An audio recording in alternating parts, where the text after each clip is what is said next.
Yes, hello, good evening. Good evening to all of you. Good evening to all of you. Everyone, please confirm बेटा, am I audible? Am I visible clearly to all of you? एक बार सभी लोग confirm कर देंगे audio video clear है. Good evening everyone. Everyone please confirm in the chat box बेटा, am I audible? Am I visible clearly to all of you? Audio video is clear to everyone.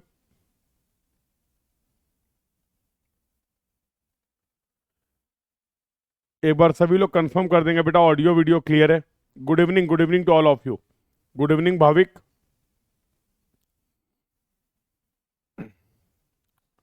Please confirm बेटा, am I audible? Am I visible clearly to all of you? Audio video clear है. Very good. How are you all? कैसे हैं आप सभी लोग? How are you all? तो I hope you all are good. और सभी लोग बहुत अच्छे तरीके से अपने एग्जाम की प्रिपरेशन कर रहे हैं.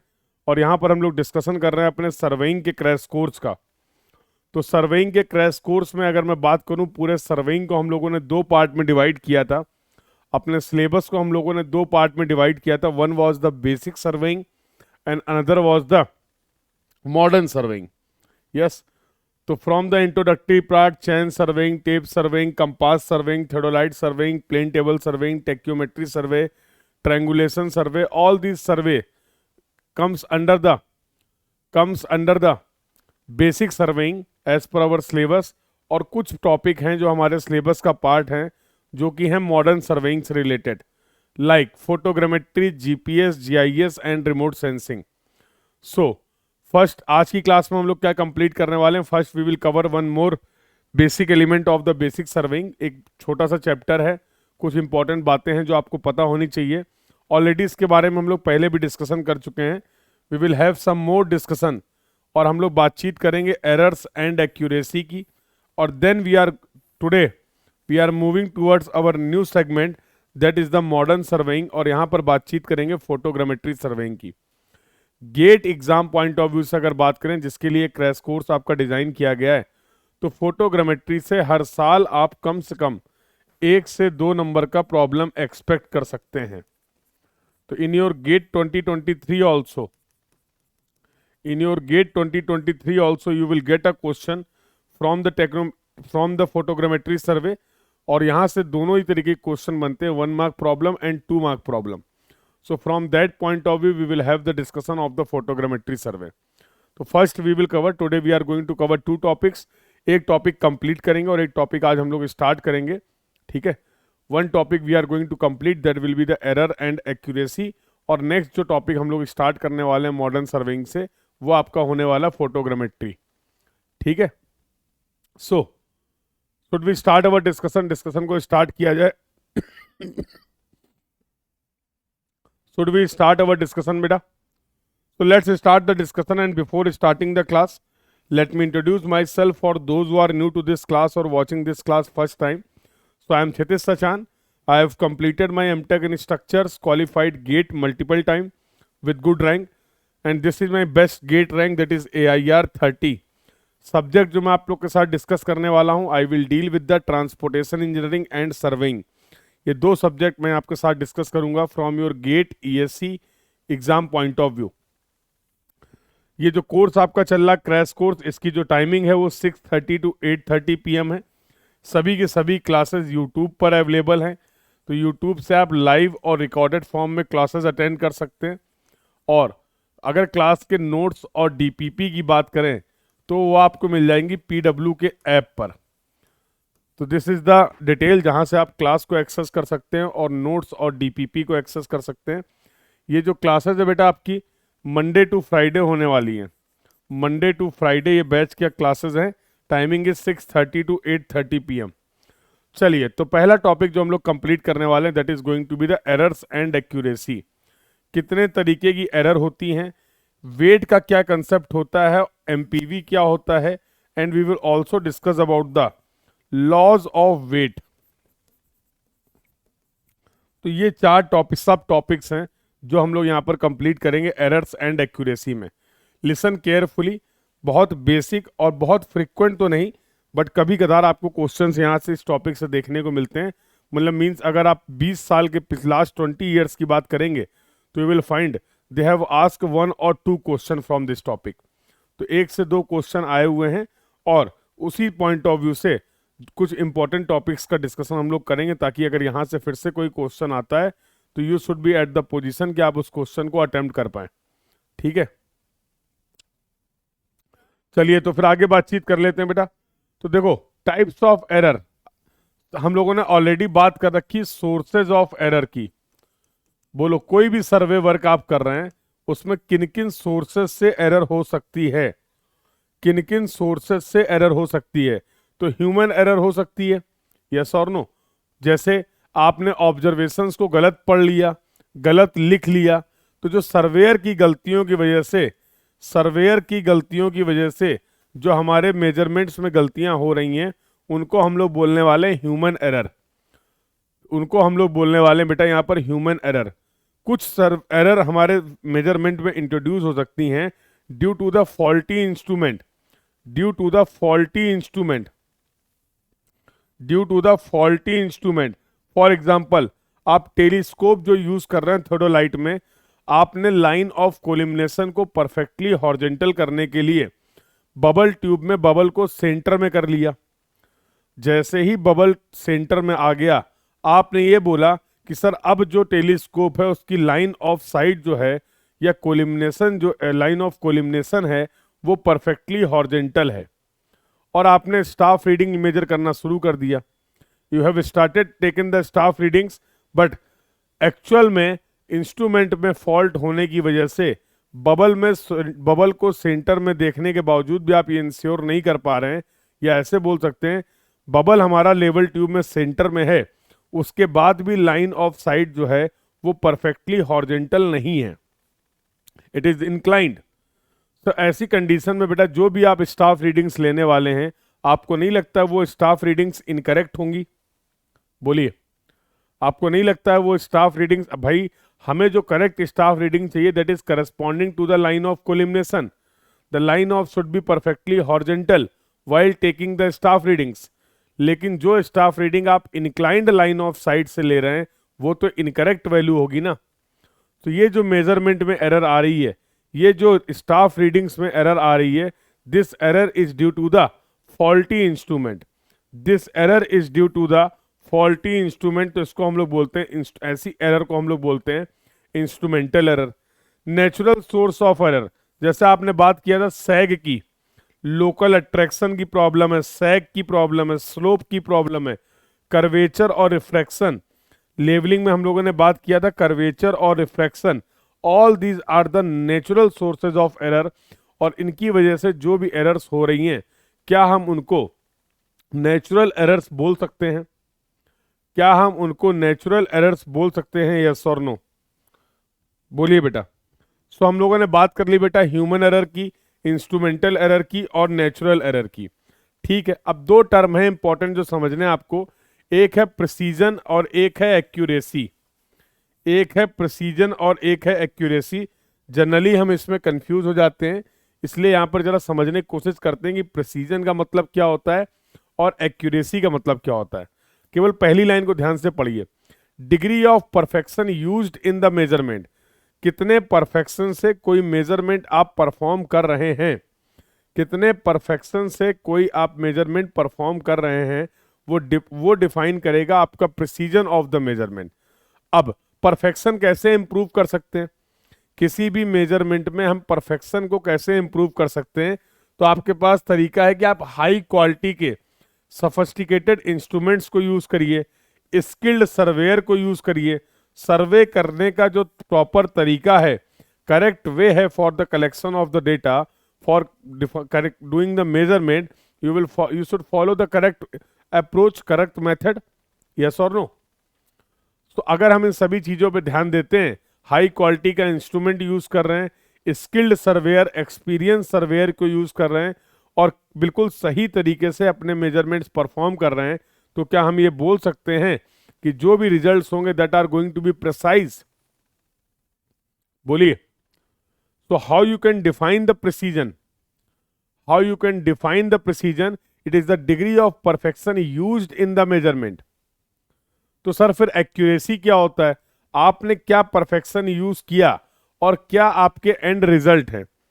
तो that is the degree of perfection achieved in our measurement, that is the degree of perfection achieved और obtained in our measurement is called the accuracy. अब इसको हम लोग एक एग्जाम्पल की हेल्प से भी समझते हैं। देखो प्रिसीजन तो समझ में आ गया, प्रिसीजन तो क्लियर हो गया कि भाई कितना ज्यादा एक्यूरेटली आप मेजरमेंट परफॉर्म करना चाह रहे हैं। यस और नो। फॉर एग्जांपल आपने इंस्ट्रूमेंट तो बहुत अच्छा यूज कर लिया, अब सर्वेयर का मन ही नहीं है सर्वे करने का, जबरदस्ती आपने सर्वेयर को भेज दिया डेटा कलेक्ट करने के लिए, बिल्कुल रॉन्ग मेथड से रॉन्ग अप्रोच से डेटा कलेक्ट किया जा रहा है, तो that results are not going to be precise. उस कंडीशन में बेटा जो आपको रिजल्ट्स मिलने वाले हैं वो प्रिसाइज नहीं होने वाले हैं। तो अगर टेक्निकली डिफाइन करना हो तो we can define the degree of perfection used in the measurement is called the precision and the degree of perfection obtained or achieved in our measurement is called the accuracy। ठीक है, तो अभी इसमें कुछ और भी एग्जांपल्स लेंगे और वहां से इन चीजों को और भी डिस्कस कर लेंगे, क्लियर कर लेंगे। किसी भी मेजरमेंट की ट्रू वैल्यू क्या होती है, ये सारे टर्म कई बार पहले भी आ चुके हैं, ये सारे टर्म पहले भी हम लोग के डिस्कशन में आ चुके हैं। ट्रू वैल्यू क्या होता है, मेजर्ड वैल्यू क्या होता है, बट एक बार यहां पर सबको फाइनली क्या कर लेते हैं, रिवाइज कर लेते हैं। Exact value of the measurement is called the true value.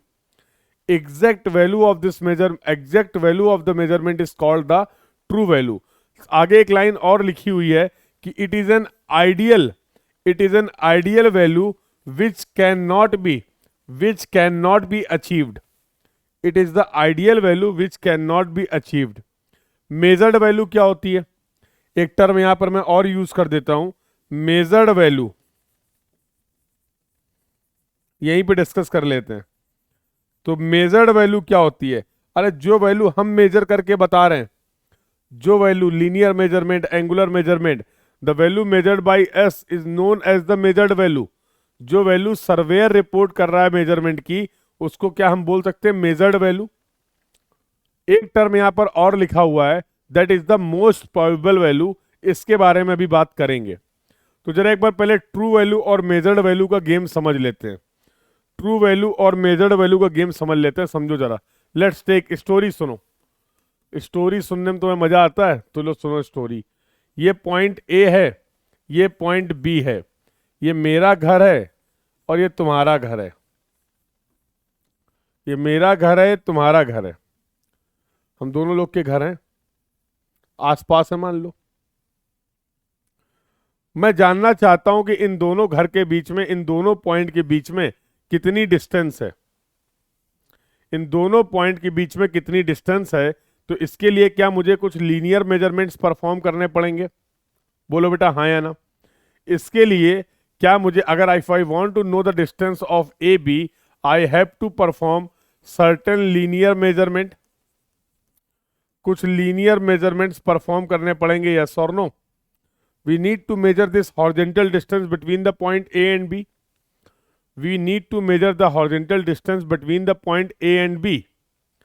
चलिए आप मुझे बताइए, लीनियर मेजरमेंट के लिए अगर आपको बोला जाए इन दोनों पॉइंट के बीच में डिस्टेंस को मेजर करना है, तो अब तक जो आपने पढ़ा है इस कोर्स में या अपने सिलेबस के अकॉर्डिंग जो कुछ भी डिस्कशन किया है, क्या ऐसे कोई इंस्ट्रूमेंट, ऐसे कोई तरीके आपको पता हैं जिनसे आप इन दोनों पॉइंट ए और बी के बीच की हॉरिजॉन्टल डिस्टेंस को मेजर कर पाए?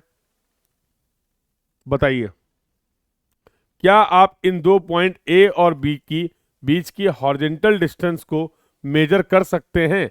क्या आपको कुछ ऐसे इंस्ट्रूमेंट्स, कुछ ऐसे मेथड्स के बारे में पता है?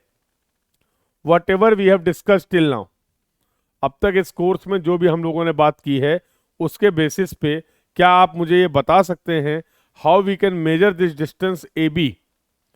चलिए, तो बहुत बढ़िया, आपने बोला सर चैन और टेप, चलो यही मान लेते हैं। दो इंस्ट्रूमेंट ले लेते हैं जो हमने बहुत ज़्यादा यूज़ किए हैं, एक हमारा हो गया चैन, एक हो गया टेप। सर इसके अलावा कोई इंस्ट्रूमेंट नहीं होते हैं क्या? थोड़ा सा डिस्कशन हम लोगों ने किया था EDMI के बारे में भी, याद है? Electromagnetic distance measurement instrument, electromagnetic distance measurement instrument. Let's take these are the three instrument, let's take there are three instruments जिनकी हेल्प से हम इन तीनों पॉइंट के बीच में, सॉरी इन दोनों पॉइंट के बीच में डिस्टेंस को डिफाइन कर सकते हैं, मेजर कर सकते हैं। चलो तीन ही ले लेते हैं लीनियर मेजरमेंट के लिए। मान लो सर्वेयर वन मान लो अपने हैं, क्या नाम है, मनीष। मनीष को मैंने बोला कि जाओ भाई इन दोनों पॉइंट के बीच के डिस्टेंस को मेजर करो, और मनीष ने फॉर एग्जांपल यूज किया है चैन को। मनीष ने चैन को यूज करके इन दोनों पॉइंट के बीच की डिस्टेंस बताई। तो मीट्रिक चैन थी, गंटर्स चैन थी, जो भी चैन थी, उसके बेसिस में मनीष ने मुझे फाइनली बताया कि सर जो ए बी है वो 10.5 मीटर है। लेट्स से 10.5 मीटर है, लेट्स से दिस वैल्यू, ये मुझे मनीष ने दोनों पॉइंट के बीच में मेजर कर करके बताई। कोई दिक्कत? So this is the measured value. ये जो वैल्यू आप बता रहे हैं बेटा, क्या मैं इस वैल्यू को मेजर्ड वैल्यू बोल सकता हूं?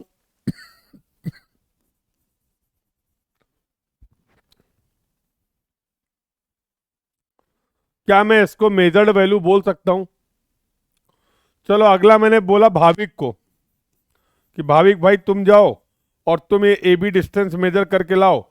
भाविक ने यहां पर यूज कर लिया टेप, और टेप को यूज करने के बाद भाविक ने बोला सर ये जो डिस्टेंस है वो 10.32 मीटर है। 10.32 मीटर है, ठीक है। फिर मैंने बोला देवराज को कि जाओ देवराज भाई तुम जाओ और ये डिस्टेंस ए बी मेजर करके लाओ। इन्होंने बोला सर अब मैं इसके लिए यूज करूंगा EDMI को। मैंने कहा कर लो भाई। तो देवराज ने जो मेजरमेंट परफॉर्म किया है वो EDMI से मेजर किया है, और इन्होंने बोला कि सर इसके बीच की ये जो वैल्यू है वो 10.425 मीटर है। 10.425 मीटर है।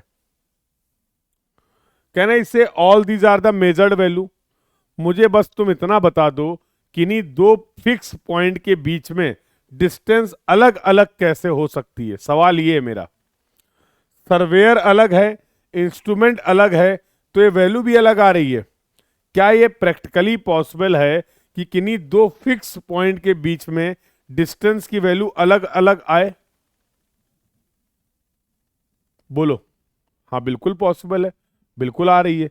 तो जाहिर सी बात है यहां पर सर्वेयर की स्किल और यहां पर इंस्ट्रूमेंट स्पेसिफिकेशन दोनों की वजह से ये सब वेरिएशन आपको दिख रहे हैं। जितना एक्यूरेट मनीष हैं, क्या उतने ही एक्यूरेट भाविक होंगे? हो भी सकते, नहीं भी हो सकते, कम भी हो सकते, ज्यादा भी हो सकते। यस और नो? समझ रहे हो? तो इन तीनों सर्वेयर की जो स्पेसिफिकेशन है, इन तीनों सर्वेयर की जो क्वालिटीज हैं, इन तीनों सर्वेयर के जो एक्सपीरियंस हैं, इन तीनों सर्वेयर के जो स्किल्ड हैं, वो बिल्कुल सेम टू सेम नहीं होंगे। मानते हो कि नहीं? सिमिलरली अगर बात करें, जो बेटा आप तीन तरीके के इंस्ट्रूमेंट की बात कर रहे हैं, ये भी सेम नहीं होंगे। इन सबकी भी एक्यूरेसी अलग अलग है। इन सबकी भी एक्यूरेसी अलग अलग है। यस और नो? और ये याद करने मत बैठ जाना all these are the random values, जो मन में आ गया मैंने लिख दिया है, और ये एक स्टोरी है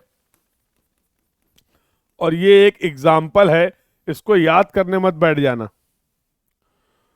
तो भैया अगर दो पॉइंट और दोनों पॉइंट फिक्स हैं, अगर दो पॉइंट हैं और दोनों पॉइंट फिक्स हैं, तो उनके बीच में हॉरिजॉन्टल डिस्टेंस की वैल्यू तो एक ही होगी ना। कोई ये तीन तीन चार चार थोड़ा आ जाएंगी। अब मुद्दा ये है जो एग्जैक्ट मेजरमेंट है, मुझे नहीं पता कौन सा एग्जैक्ट मेजरमेंट है, मुझे नहीं पता है एग्जैक्ट मेजरमेंट क्या है। इनके बीच में जो एग्जैक्ट मेजरमेंट होगा, क्या मैं उसको ट्रू वैल्यू बोल सकता हूं? क्या मैं उसको ट्रू वैल्यू बोल सकता हूं? यस और नो? बोलो बेटा, क्या मैं उसको ट्रू वैल्यू बोल सकता हूं? यस और नो?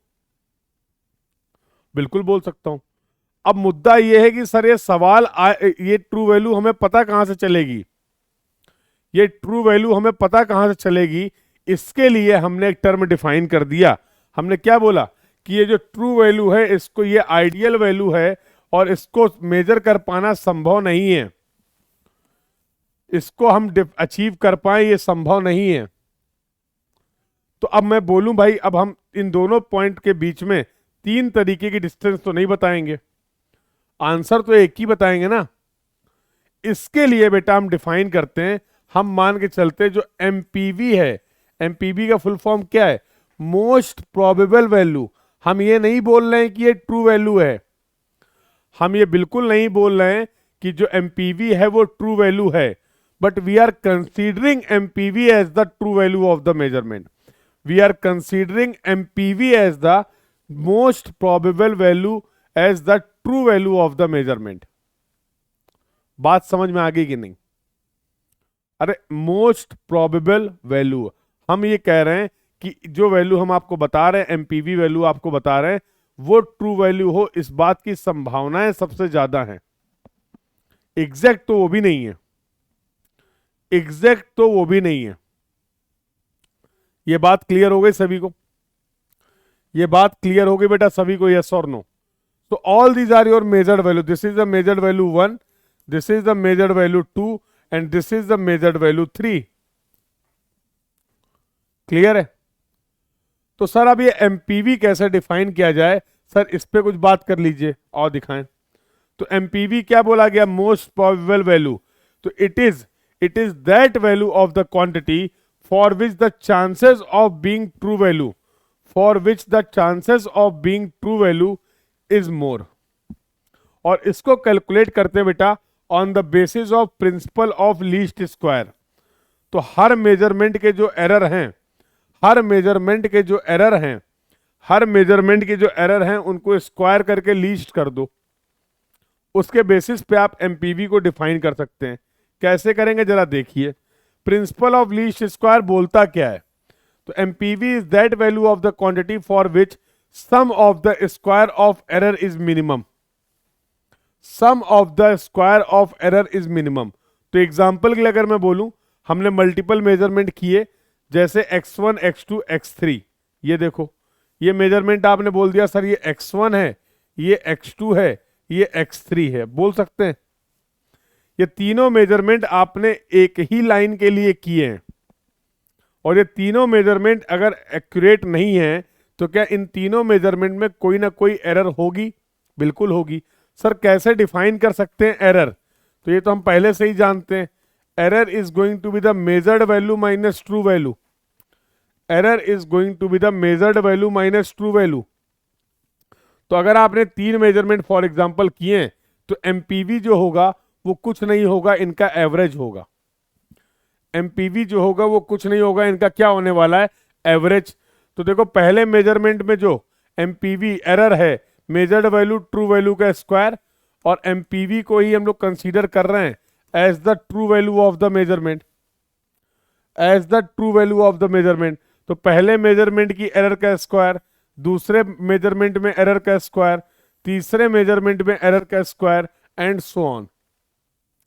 भैया मिनिमम वैल्यू चाहिए, लीस्ट वैल्यू चाहिए, dy by d x is equal to 0 कर दें, क्या आ जा रहा है, क्या आ जा रहा है, ये एरर का स्क्वायर का जो समेसन है उसके बेसिस पे क्या आ जा रहा है ये। Let me change the colour, बोलो भाई। तो तुम्हें नहीं लगता है x1 plus x2 up to xn by n? तो भैया अगर इस एग्जाम्पल में मैं पूछूं कि ये ए बी लाइन के बीच की डिस्टेंस क्या होगी, तो आप लिखेंगे सर जो एमपीवी होगी, आप लिखेंगे सर ये जो एमपीवी होगा that is nothing but 10.5 plus, ऊपर लिख दें एमपीवी जो होगा 10.5 plus 10.32 plus 10.425 divide by 3, this is going to be the MPV. बोलो निकाल लो। तो 10.5 प्लस 10.32 प्लस 10.425 डिवाइड बाई 3, तो 10.415 metre is going to be the true value. और ये कुछ नहीं है, ये है एमपीवी, ये कुछ नहीं है, ये है एमपीवी, मोस्ट प्रोबेबल वैल्यू। तो अब अगर आपको मेजर्ड वैल्यू पता है, ट्रू वैल्यू पता है, तो पहले मेजरमेंट में कितनी एरर हुई है ये निकाल सकते हो। फर्स्ट मेजरमेंट में मनीष के मेजरमेंट में कितनी एरर है, क्या ये निकाल सकते हो? और ये तो मैं बहुत पहले से बोलता चला आ रहा हूं कि whenever we will talk about the error and correction, जब कभी भी बेटा पूरे सब्जेक्ट में हम एरर और करेक्शन की बात करेंगे तो दोनों चीजें हमें पता होनी चाहिए, एक तो उसका मैग्नीट्यूड और दूसरा उसका नेचर। एक तो उसका मैग्नीट्यूड और दूसरा उसका नेचर, और दोनों चीजें एरर के, दोनों बातें आपको एरर से रिलेटेड यहां से पता चल जाएंगी कि किसी पर्टिकुलर मेजरमेंट में जो आपने एरर की है उसका मैग्नीट्यूड क्या है और उसका नेचर क्या है। हो जाएगा। जैसे मनीष के केस में अगर बात करें तो मेजर्ड वैल्यू ज्यादा है, ट्रू वैल्यू कम है, तो पॉजिटिव एरर आएगी। लेकिन अगर बात किया जाए भाविक और देवराज के केस में तो मेजर्ड वैल्यू कम है as compare to the true value, नहीं, देवराज की मेजर्ड वैल्यू ज्यादा है। यस, तो भाविक के केस में भी एरर विल बी निगेटिव, यहां पर एरर विल बी पॉजिटिव। तो that we can define with the help of the measured value minus true value. In this way you can define the error. Clear है बेटा? तो मैंने बहुत सारे term आपको यहां पर बता दिए। किसी भी मेजरमेंट के लिए मेजर्ड वैल्यू क्या होता है ये भी आपको बता दिया, किसी भी मेजरमेंट के लिए ट्रू वैल्यू क्या होता है, कैसे हम उसको डिफाइन करते हैं ये भी मैंने आपको बता दिया, मोस्ट प्रोबेबल वैल्यू का कंसेप्ट क्या है और प्रिंसिपल ऑफ लीस्ट स्क्वायर का मतलब क्या है। एक बार सभी लोग चैट बॉक्स में बता देंगे अब तक जितनी भी बातें, जितनी भी टर्मिनोलॉजी मैंने आपके साथ डिस्कस की है वो सभी टर्मिनोलॉजी सबको क्लियर है? यस और यस? बोलिए बेटा। All these points till now is clear to everyone? यहां तक की सभी बातें सभी को क्लियर हैं? Please confirm in the chat box. अब एक बहुत बेहतरीन सा गेम सीखने जा रहे हैं जिसको बोलते हैं वेटेड मेजरमेंट, जिसको बोलते हैं वेटेड मेजरमेंट। अब जैसे देखो, फॉर एग्जाम्पल मनीष ने जो मेजरमेंट किया था, नहीं भाई नहीं, गुस्सा नहीं होते, छोड़ दो। तो फॉर एग्जाम्पल मनीष ने जो मेजरमेंट किया था वो चैन से किया था। हमें पता है चैन की एक्यूरेसी कम होती है, और हमें यह भी पता है कि मनीष को जिस दिन सर्वे करने भेजा गया है उस दिन मनीष का बिल्कुल भी मन नहीं था, उस दिन मेजरमेंट के लिए मनीष का बिल्कुल भी मन नहीं था। बेमन आपने मनीष को भेज दिया फॉर एग्जाम्पल, तो ये जो भी मेजरमेंट करके आ रहा है क्या मैं इसके लिए वेट असाइन कर सकता हूं? दोनों चीजों को कंसीडर करते हुए इंस्ट्रूमेंट की भी बात कर रहे हैं और सर्वेयर की भी बात कर रहे हैं, तो मैंने बोला इनका जो वेट है, फॉर एग्जांपल इस मेजरमेंट का जो वेट है, लेट्स से W1। अरे 0 से 5 की रेटिंग समझते हो? बोलो, 0 से 5 की रेटिंग करते ही रहते हो, वही वाला गेम है कि भाई based on the scale of 5 आपने बोल दिया इसका वेट 1 है। क्लियर है? दूसरा पॉइंट बेटा आपने बोला कि भाविक जो गया था उसने जो X2 मेजरमेंट किया है, मान लो उसका वेट W2 है। सिमिलरली देवराज ने जो मेजरमेंट किया था X3, उसका वेट जो है वो W3 है। वेट हमें असाइन नहीं करना है, समझ लो आप आपको वेट पता होंगे, बट कैसे करते हैं ये मैं आपको बता रहा हूं। यहां पर किसी भी तरीके का वेट आपको असाइन करने की जरूरत नहीं है। तो हर मेजरमेंट का वेट आपको पता होगा, लेकिन वो वेट कहां से आ रहा है, उसका लॉजिक क्या है, वो पॉइंट मैं आपसे डिस्कस कर रहा हूं। Based on the instrument specification, based on the skill of surveyor. कि भाई हर मेजरमेंट हमारे लिए इक्वली इंपॉर्टेंट तो नहीं हो सकता है ना? यस और नो? अब अगर इंस्ट्रूमेंट सोफिस्टिकेटेड है, सर्वेयर स्किल्ड है, तो उसको कैसे बताएं कि ज्यादा ये मेजरमेंट जो पर्टिकुलर मेजरमेंट है वो बाकी मेजरमेंट से सुपीरियर है? तो उसके लिए हमें रेटिंग सिस्टम करना पड़ेगा कि नहीं करना पड़ेगा? उसके लिए हमें ये वेट असाइन करने पड़ेंगे या नहीं करने पड़ेंगे, आप ही बता दो। तो this is the concept of the weight. तो मान लीजिए X1 मेजरमेंट आपने W1 वेट से लिया है, X2 मेजरमेंट का वेट W2 है, X3 मेजरमेंट का वेट W3 है। तो सर इस केस में MPV कैसे डिफाइन कर सकते हैं? अगर हमारे मेजरमेंट्स जो हैं सर वो वेटेड मेजरमेंट्स हैं, now how we can define the MPV? Now how we can define the most probable value of the measurement? हम कैसे मोस्ट प्रोबेबल वैल्यू को डिफाइन कर सकते हैं? वेटेड एवरेज ले लो, और क्या करना है, वेटेड एवरेज ले लो। तो x1w1 plus x2w2 plus x3w3 and so on divide by w1 plus w2 plus w3 up to wn। In this way you can define the weighted average mean. तो अगर आपको सिंपल मेजरमेंट्स पता हैं तो आप सिंपल उनका average ले लीजिए। अगर आपको मेजरमेंट्स विद प्रॉपर वेट पता है तो फिर आप वेटेड एवरेज ले लीजिए। You will get the most probable value, you will get the most probable value. हो जाएगा? बोलिए बेटा। तो ये मोस्ट प्रोबेबल वैल्यू कैसे डिफाइन करते हैं, ये पॉइंट सभी को क्लियर है, यस और no? This point is clear to everyone? Please confirm in the chat box. और अगर यहां तक के डिस्कशन में कहीं पे भी किसी को कोई डाउट है तो you can ask your doubt, you can ask your query. कहीं पे भी अगर कोई डाउट है, कोई क्वेरी है तो आप डिस्कस कर सकते हैं। You can ask your doubt, you can ask your query, whatever we have discussed till now, whatever we have discussed till now।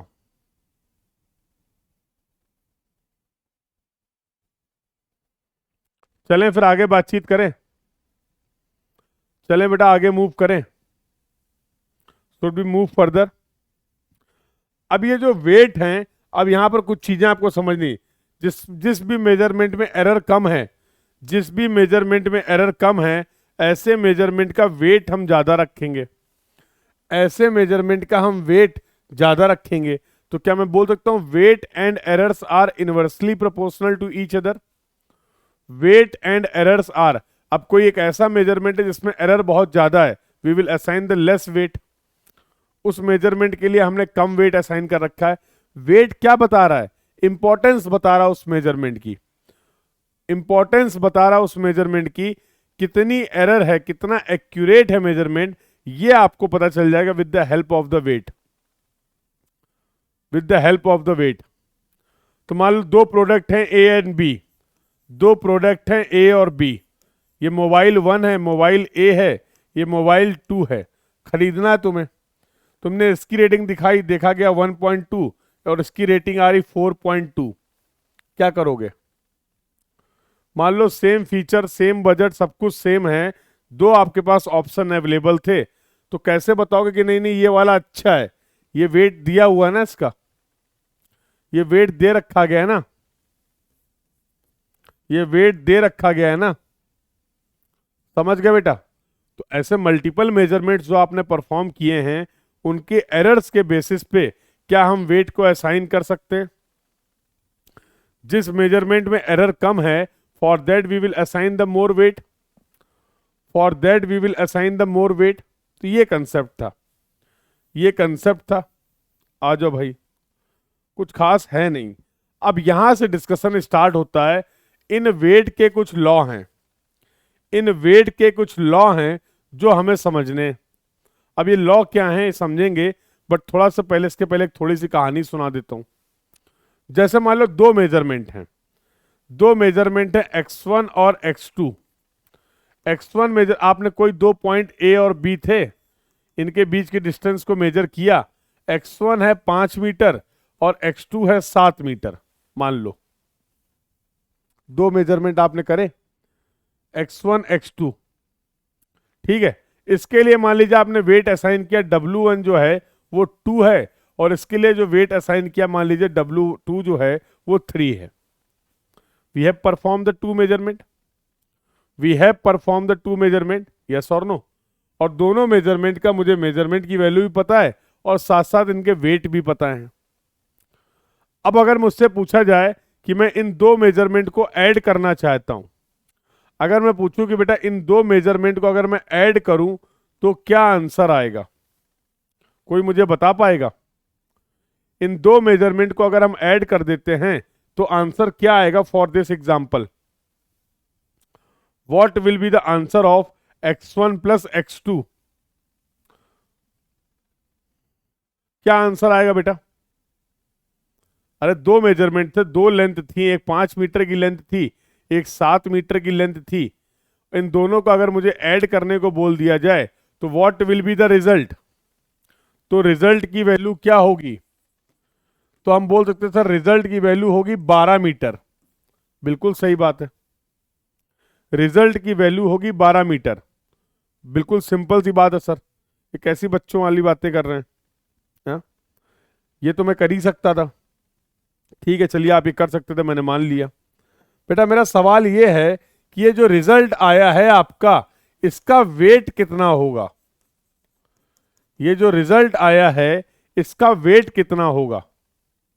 Individual measurements के वेट तो आपको पता थे, इंडिविजुअल मेजरमेंट्स के वेट तो आपको पता थे।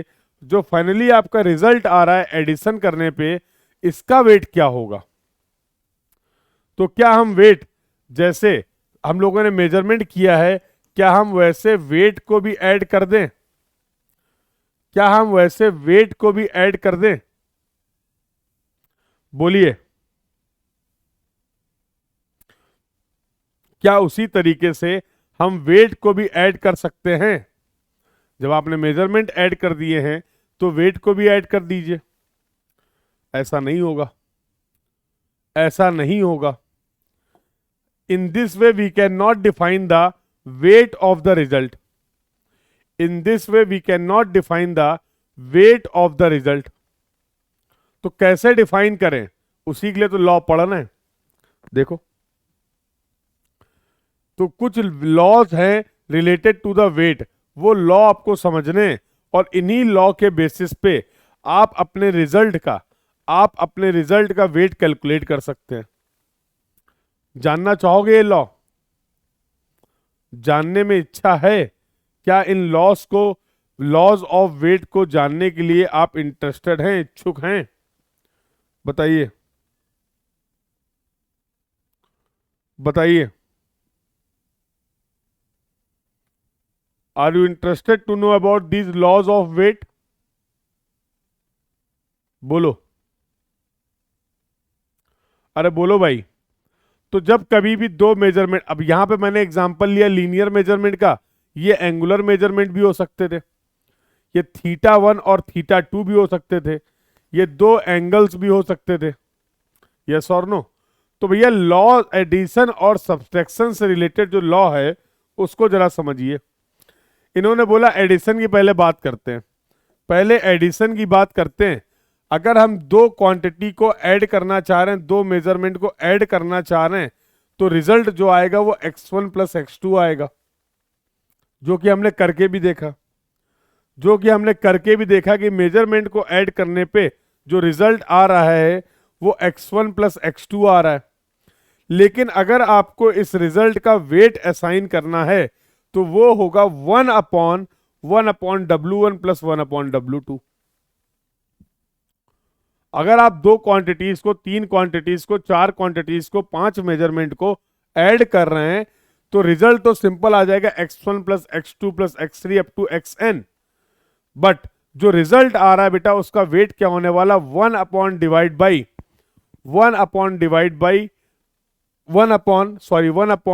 1/W1 plus 1/W2। तो क्या इस लॉ के बेसिस पे प्रीवियस एग्जाम्पल के लिए रिजल्ट का वेट आप बता सकते हो? तो that is going to be 1/, पहला वेट कितना था? दैट इज 2, एंड दूसरा वेट कितना था? That is 3। यहां से जो वेट आएगा that will be the weight of the result, that will be the weight of the result. अब समझ में आया? अब समझ में आया? अब समझ में आया, हाँ या ना? सिमिलरली अगर हम यही मान लीजिए मेजरमेंट्स को x1 माइनस x2 कर दें या फिर x2 माइनस x1 कर दें, तो रिजल्ट तो आप निकाल ही लेंगे। तो रिजल्ट तो सिंपल x1 माइनस x2 या फिर x2 माइनस x1 हो जाएगा। यस और नो? लेकिन जो रिजल्ट आएगा उसका वेट सेम यही होगा। उसका वेट का कंसेप्ट क्या है, लॉ क्या है? सेम है, 1/1/W1 plus 1/W2 up to WN। Clear है? तो यहां पर गलती ये मत कर देना कि एडिशन में यहां पर आपने प्लस ले लिया और सब्सट्रैक्शन में यहां पर माइनस ले लिया। सेम ही लॉ है दोनों के लिए। एडिशन और सब्सट्रैक्शन के लिए laws of weight are same. In this way you can calculate the weight of the result. I hope ये पूरी कहानी सभी को समझ में आ गई है। आई होप ये पूरी कहानी सभी को समझ में आ गई है। क्लियर है बेटा? I hope the story till now is clear to everyone. The story till now is clear to everyone. तो फिर आगे बातचीत कर लें, तो फिर आगे बातचीत कर ली जाए भाई। चलिए, तो ये तो एडिशन और सब्सट्रैक्शन के बात किए। अगर बात करें मल्टीपल और डिवीजन बाय अ कांस्टेंट, अगर किसी भी मेजरमेंट को हम कांस्टेंट से, किसी एक कांस्टेंट से मल्टीप्लाई कर रहे हैं या डिवाइड कर रहे हैं, तो उस केस में रिजल्ट क्या होंगे और उस रिजल्ट का वेट क्या होगा, जरा ध्यान से समझना। तो स्टोरी फिर से बताने की जरूरत है या समझ गए हो? एग्जाम्पल लेने की जरूरत है या डायरेक्टली समझ सकते हो, जैसा बोलो। Should I take the example once again और अब we can directly proceed with the laws? बोलो बेटा, समझ गए? बहुत बढ़िया। तो जैसे मान लीजिए आप किसी एक मेजरमेंट x1 में के कांस्टेंट से मल्टीप्लाई कर रहे हैं, तो अरे लो एक बार और देख लो। तो फॉर एग्जांपल ये आपका x1 मेजरमेंट था, मैंने बोला कि मैं 2 से इसमें मल्टीप्लाई करना चाह रहा हूं, तो रिजल्ट क्या आ जाएगा? अगर 2 से x1 में मेजरमेंट मल्टीप्लाई करते हैं तो what will be the result? तो रिजल्ट हो जाएगा 2 × 5। रिजल्ट हो जाएगा 2 × 5। ले लिया एग्जाम्पल, ले लिया। देवराज देखो, ये कोई एक मेजरमेंट है जिसमें मैं किसी एक कांस्टेंट से मल्टीप्लाई करना चाह रहा हूं। मान लीजिए वो कांस्टेंट है 2, मान लीजिए वो कांस्टेंट है 2, तो रिजल्ट क्या आ जाएगा? 2 × 5।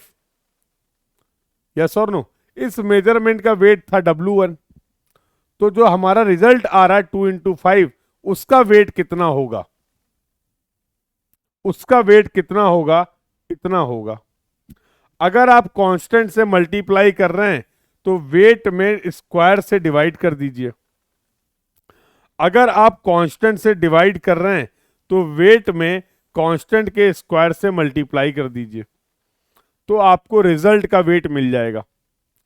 तो आपको रिजल्ट का वेट मिल जाएगा। क्लियर है?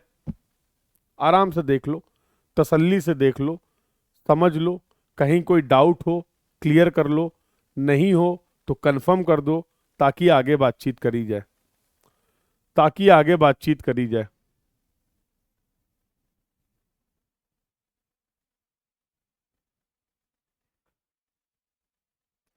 ताकि हम लोग आगे बातचीत कर सकें। Please confirm in the chat box. अगर हम अपने किसी मेजरमेंट में कांस्टेंट को ऐड या सब्सट्रैक्ट कर रहे हैं, ये भी तो पॉसिबिलिटी हो सकती है। अगर हम अपने किसी मेजरमेंट में कांस्टेंट को ऐड या सब्सट्रैक्ट कर रहे हैं, तो पहले मेजरमेंट में मान लीजिए मैंने के कांस्टेंट को ऐड किया।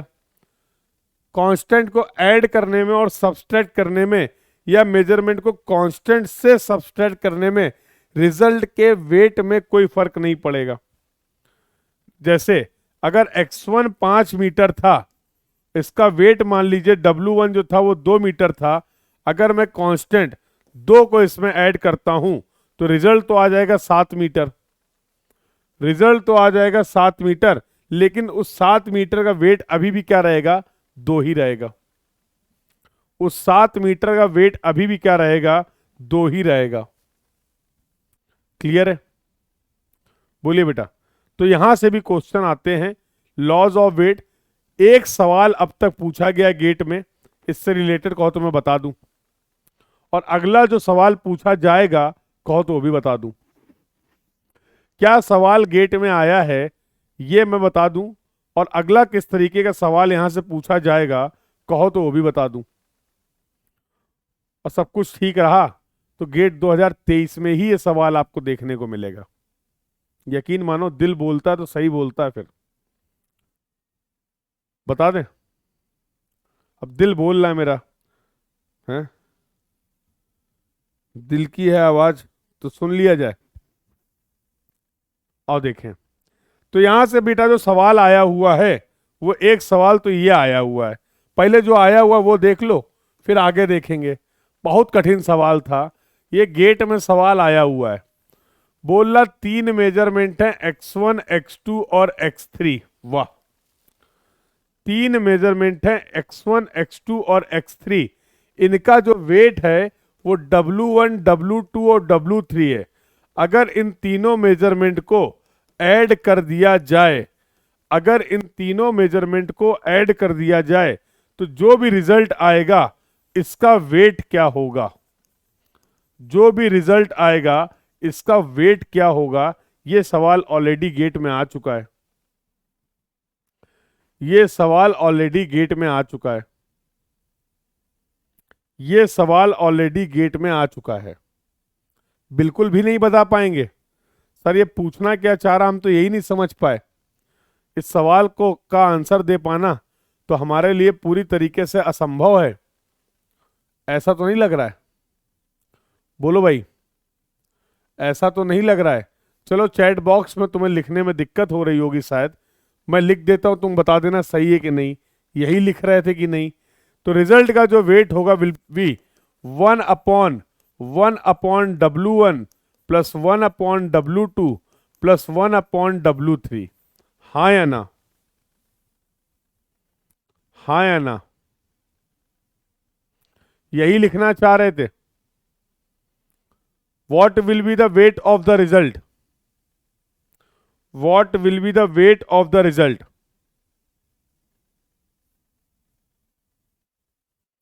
What will be the weight of the result?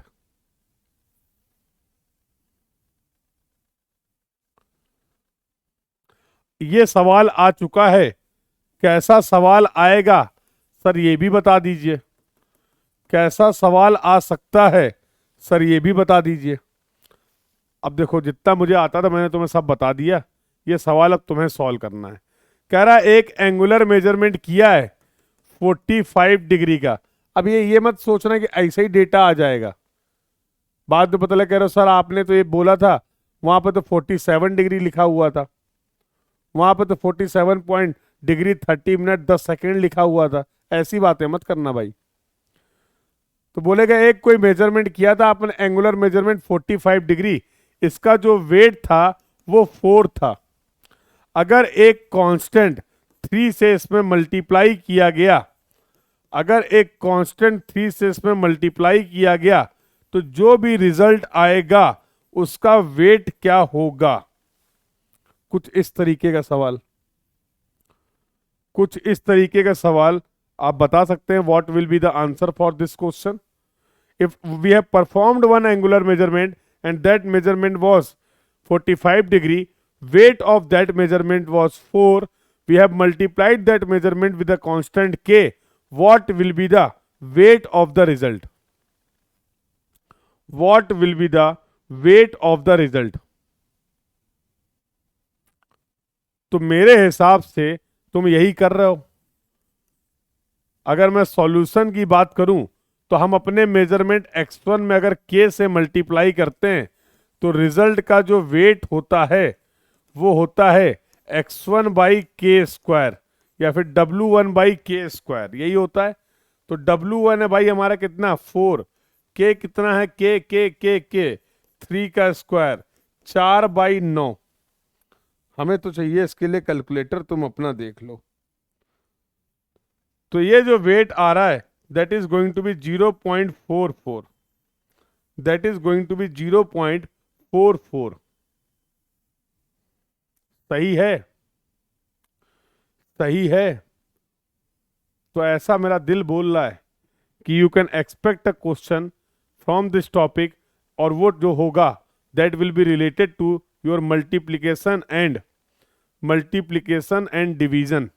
किसी कांस्टेंट से अगर किसी मेजरमेंट को हम मल्टीप्लाई कर रहे हैं या फिर डिवाइड कर रहे हैं तो रिजल्ट क्या हो सकता है और उस रिजल्ट का वेट क्या हो सकता है, ये सवाल आपको देखने को मिल सकता है in your GATE 2023 exam, in your GATE 2023 exam. Sir क्या इस चैप्टर में इतना ही है इस जीवन में पढ़ने के लिए? नहीं बेटा।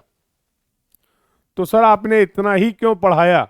इतना ही इंपॉर्टेंट है हमारे GATE exam point of view से, इतना ही इंपॉर्टेंट है, इतना ही रिलीवेंट है, इतना ही हम लोग कवर करेंगे from our upcoming GATE exam. Sir इसके बाहर से अगर कोई सवाल आ गया तो फिर अगले साल पढ़ेंगे।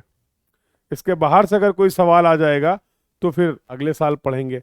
अब तक के जो सवाल आए हुए हैं उसके बेसिस पे ये डिस्कशन सफिशिएंट है, उसके बेसिस पे ये डिस्कशन सफिशिएंट है।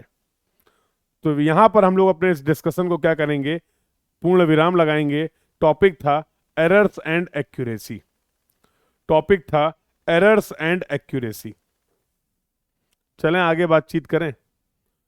तो काफी लंबे डिस्कशन के बाद अब मैं बोल सकता हूं कि we have cover all the aspects of, from our exam point of view, from our syllabus point of view, we have covered all the aspects of basic surveying.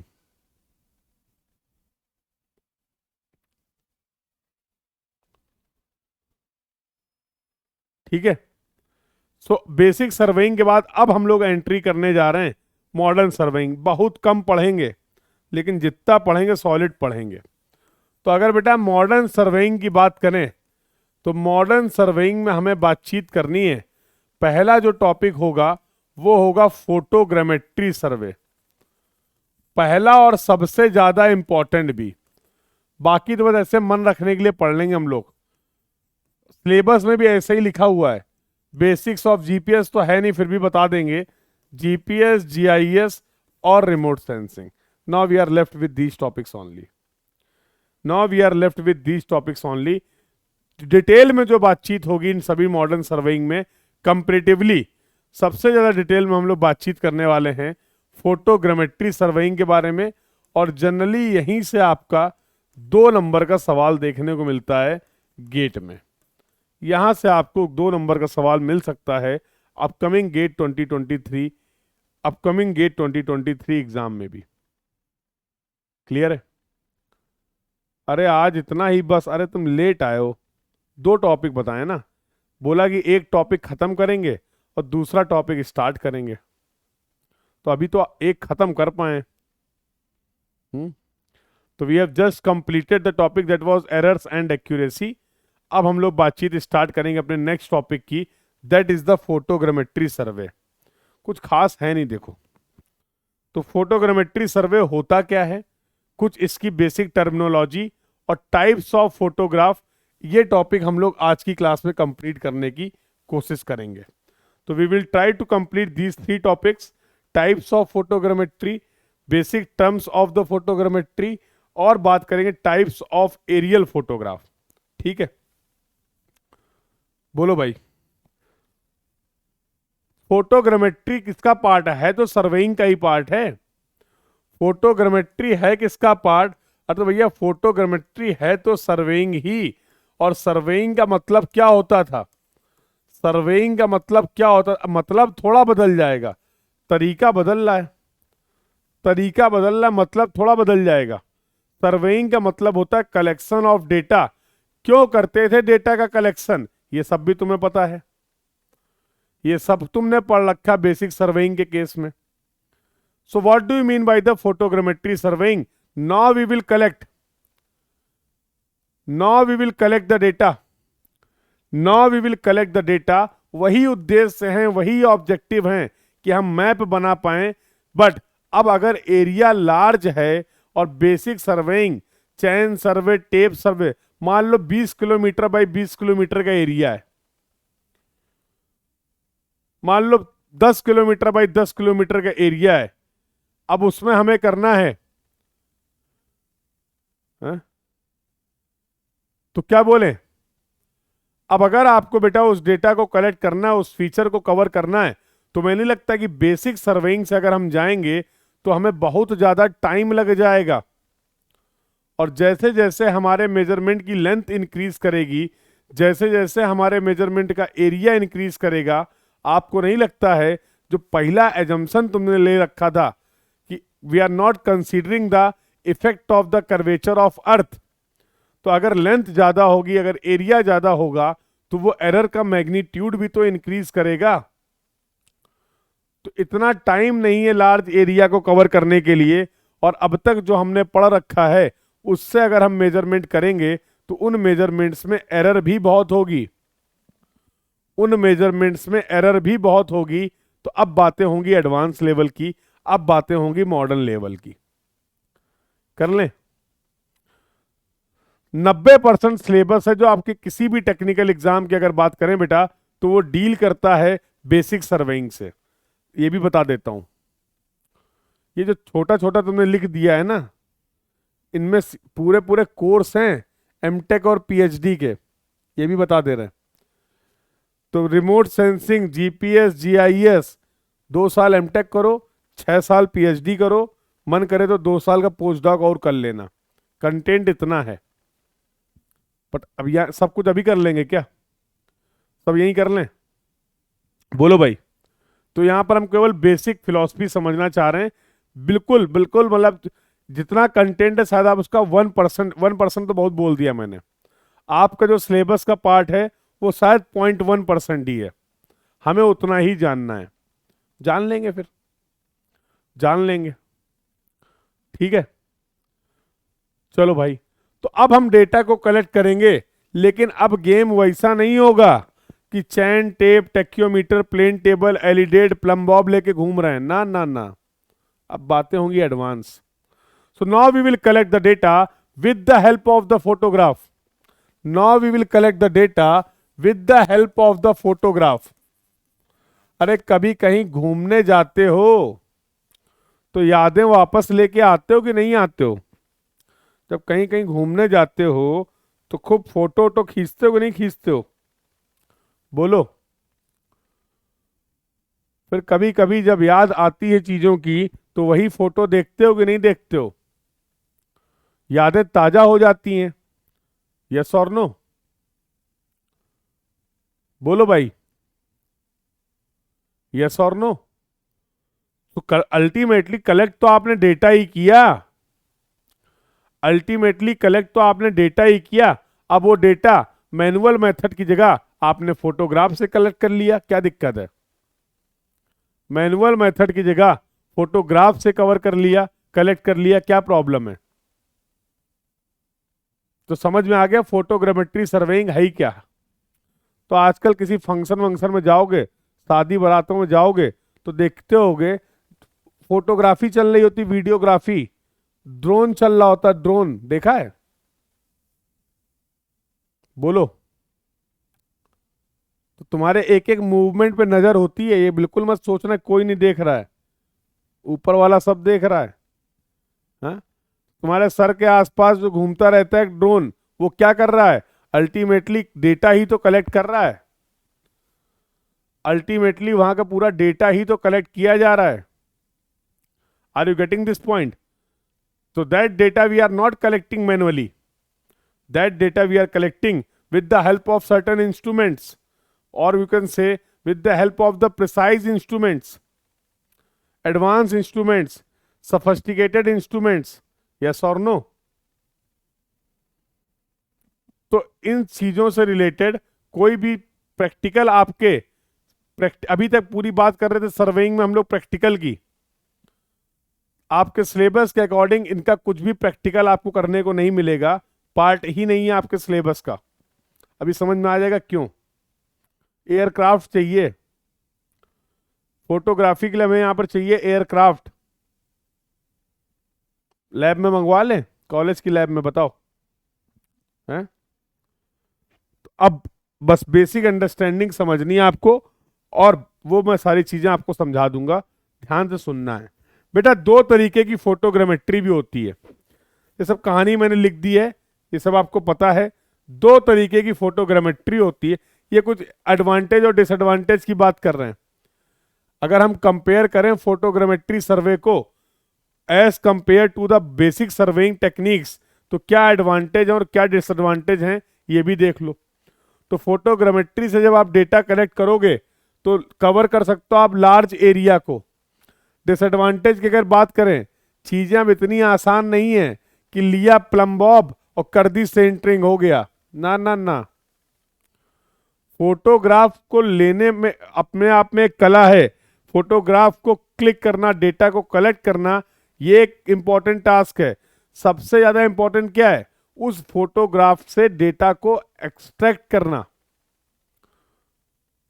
नहीं तो लिए लिए घूमो photograph. Are you getting this point? तो interpretation of the data is very complex, और उसके लिए skilled game चाहिए, हाईली सोफिस्टिकेटेड इंस्ट्रूमेंट चाहिए, complex system understanding is required, highly trained human beings are required. कि ये नहीं गए, ये है सर प्लम्बॉब, कर लेंगे सर सेंटरिंग, हो गया, थोड़ा बहुत आता था उसी से काम चल जाएगा। नहीं भैया, समझ रहे हो? लेस टाइम कंज्यूमिंग है, less time consuming with respect to the basic surveying, with respect to the advanced surveying, with respect to the जो अभी तक आपने प्लेन सर्वेइंग में पढ़ा। तो for example 10 kilometre by 10 kilometre का एरिया कवर करना है, ले जाओ प्लेन टेबल सर्वे, क्या साल में सर्वे करके वापस आ पाओगे? क्या साल में सर्वे करके वापस आ पाओगे? और यहां पर आप वो काम बड़ी तेजी से कर सकते हैं। डिसएडवांटेज भी है। डिसएडवांटेज क्या कि as compare to the basic surveying, यहां पर इंस्ट्रूमेंट जो है, जो आपको सिस्टम पूरा अरेंजमेंट रिक्वायर्ड है, वो शुरू में बड़ा कॉस्टली लगेगा। Installation cost is high, but जब आप large over a long period of time बात करेंगे तो वो आपका इकोनॉमिकल हो जाएगा as compare to the plane surveying, as compare to the basic surveying. इसीलिए यहां पर लिख दिया है चीप और cost effective for large area and in long run, as compare to the basic surveying, as compare to the basic surveying. ज्यादा area के लिए और लंबे समय तक के लिए डेटा को कलेक्ट करने के लिए ये सिस्टम आपका सस्ता पड़ता है। एरर नहीं होती भैया, ऐसे थोड़ा कहीं पे भी जहाज उड़ा देंगे फोटोग्राफी करके चले आएंगे, नहीं भैया, परमिशंस आर रिक्वायर्ड। तो एडमिनिस्ट्रेटिव प्रोसीजर यहां पर इन्वॉल्व है। Are you getting this point? Easy to interpret and understand, सबके लिए नहीं, सबके लिए नहीं है। किसके लिए है? Highly trained human resource. तो इन आपके जो सर्वेयर हैं उनके लिए special skills are required, special skills are required. Weather dependent मामला है, मौसम खराब है तो उड़ान को रद्द करना पड़ेगा। मौसम अगर खराब है तो उड़ान को रद्द करना पड़ेगा। समझ गए बात को? बोलो। तो एडवांटेज डिसएडवांटेज को भी हम लोग समझ गए। मुद्दा जो मेन है वो है यहां पर जो मेन डिस्कशन है हमारा, that is the type of the photogrammetry और types of the photograph, types of the photogrammetry और टाइप्स ऑफ द फोटोग्राफ। देखो ध्यान से सुनो, बस सुनो यार, और कुछ मत करो, कुछ मत लिखो। दो तरीके की फोटोग्रामेट्री होती है, एक होती है टेरेस्ट्रियल फोटोग्रामेट्री और दूसरी होती है एरियल फोटोग्रामेट्री। कैमरा जो देख रहे हो, कैमरा जिस समय आप फोटोग्राफ क्लिक कर रहे हैं उस समय अगर आपका कैमरा किसी भी तरीके से ग्राउंड के कांटेक्ट में है, डायरेक्ट कांटेक्ट में, ऐसे हालात में जो फोटोग्रामेट्री आप करेंगे उसको हम बोलते हैं टेरेस्ट्रियल फोटोग्रामेट्री।